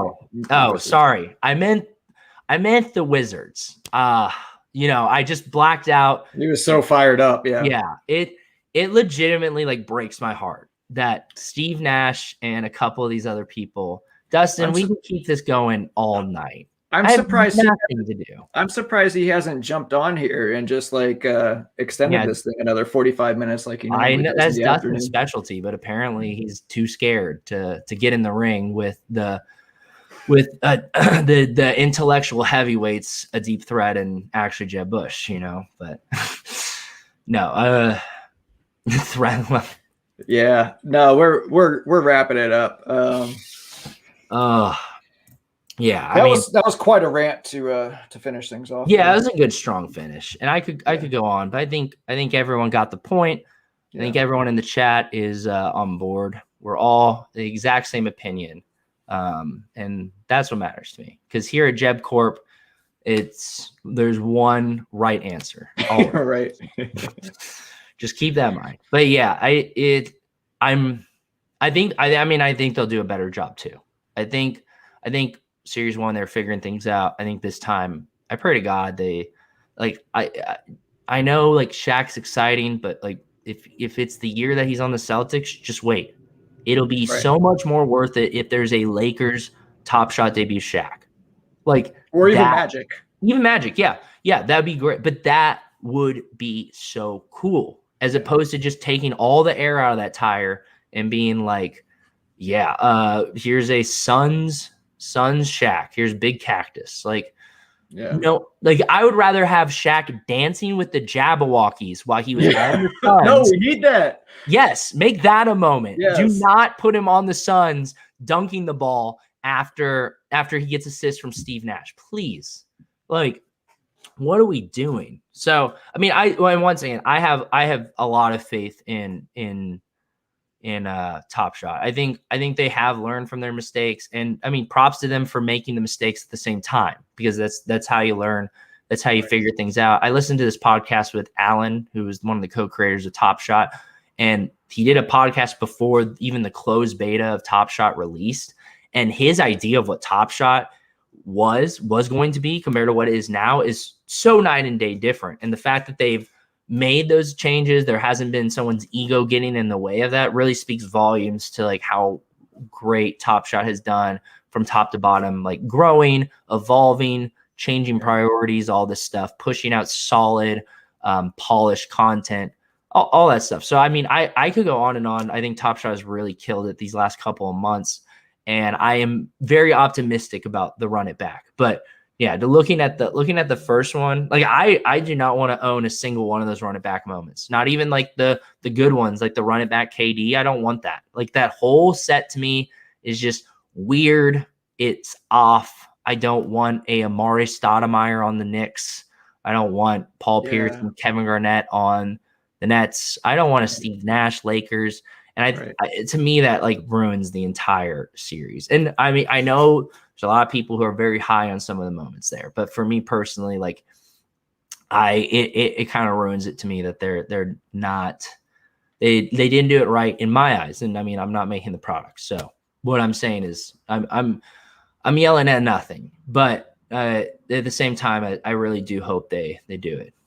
This is true. These, the Tim Duncan. Okay, so I take everything back I just said, because the Dirk, I wouldn't want the KD, but the Dirk and the Tim Duncan, the Ginobili and the Tony Parker, I think would all be cool to have. So I wouldn't take Carmelo Knicks really. Maybe I would, but I'd rather have a Nuggets Carmelo in my opinion.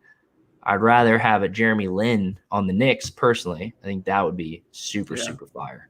Papa John's Shaq moment. Yeah, let's get that. Please get that commercial where he dresses up and he pretends to be someone else and goes, "Surprise, it's me." Like that's what I want as a moment, not or yeah. So yeah, it'll be all right.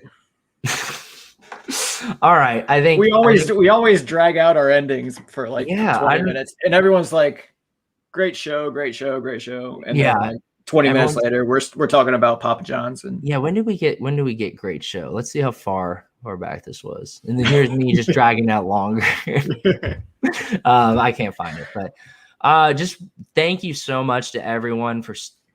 Yeah, we still got 30 people here that have lasted 2.5 hours or some portion of 2.5 hours. Like, yeah, thank you so much for sticking with us. Yeah, thank you to Duvie and Mark and Neil and a couple other people I've kind of seen the whole time. Really, really appreciate it. I think Neil was up in the middle of the night for some reason, still watching us. I think he might have fallen asleep, which dear God, please me, Hal, like get some sleep. But yeah, thank you to everyone who's stuck around. This has been super fun. There he is. It's here, 6 a.m. We did it. What a legend. Wow. Shout out to Mihao, the guy with the best takes. 6 a.m. And just a monster in the team hold Discord. I hope you get some sleep, Mihao. Yeah. So we're doing this once a week at least. We'll fire up a Friday stream. It sounds like we'll do some pack openings. Hopefully we all get some packs. If you got any extra packs you want to rip too, we can do that. And get people on stream for the first time. I know that's one of my big priorities with this show is to get people on stream and get to know a lot more people from the community. And get their backstories and get their ideas on Top Shot and NFTs and life in general. Like, I would love to just have this be like not just a Top Shot centric show, even though it's going to be the focus. I would love to just make this just like a general like hangout type area where we can all get together and talk about whatever comes across our minds, and just Yeah. you know, Like talk it's been about the 2.5 talk hours. We got plenty of time. I've Yeah. got all the time in the world to talk with all my online friends here. Yeah, we So- can talk about the things that everyone agrees on, like politics and religion and all that good stuff. Yeah, right. But no, I mean, I agree 100%. I mean, that's how you and me met and have become such good friends. Is like we just started talking, and then it started with a video and ended up us talking and meeting in person and keeping it going on and off camera. And would love to have that same experience with other people in the chat, because definitely a lot of really cool people that like I've spent even just a little time talking to, and I'm very like a big fan of, like 100%. Mihao and Doovy and Collins BK and like all these names that I see all the time. Super great people. I think the Team Hold Discord is a really, really special place, and it'd be really cool to continue to grow those relationships and get to know each other on a deeper level for sure. Yep. 100%. Yeah. All right. Well, I think that's the end of this first stream on the Team Hold channel. Let's find a video we that get to send them out with a video. Yeah.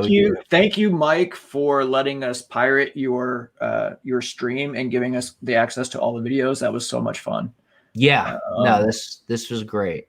And I think we'll have to choose Bulbul to end things. So thanks, everyone. Hope everyone has a good night or what's left of it. And I'll see you in this Discord, and hit us up on Twitter. Subscribe to me on YouTube. Hit us up in the Discord if you have any questions ever. We love talking this stuff. As you can tell, we can never shut up. So thanks, everyone. Appreciate you guys so much. Bye. Bulbul. His first name is Bull and his last name is Bull? No, Look yeah. at his legs! Long legs. Oh my god! I bet his legs are taller than my whole body. I'm leaving you for Bulbul. Like...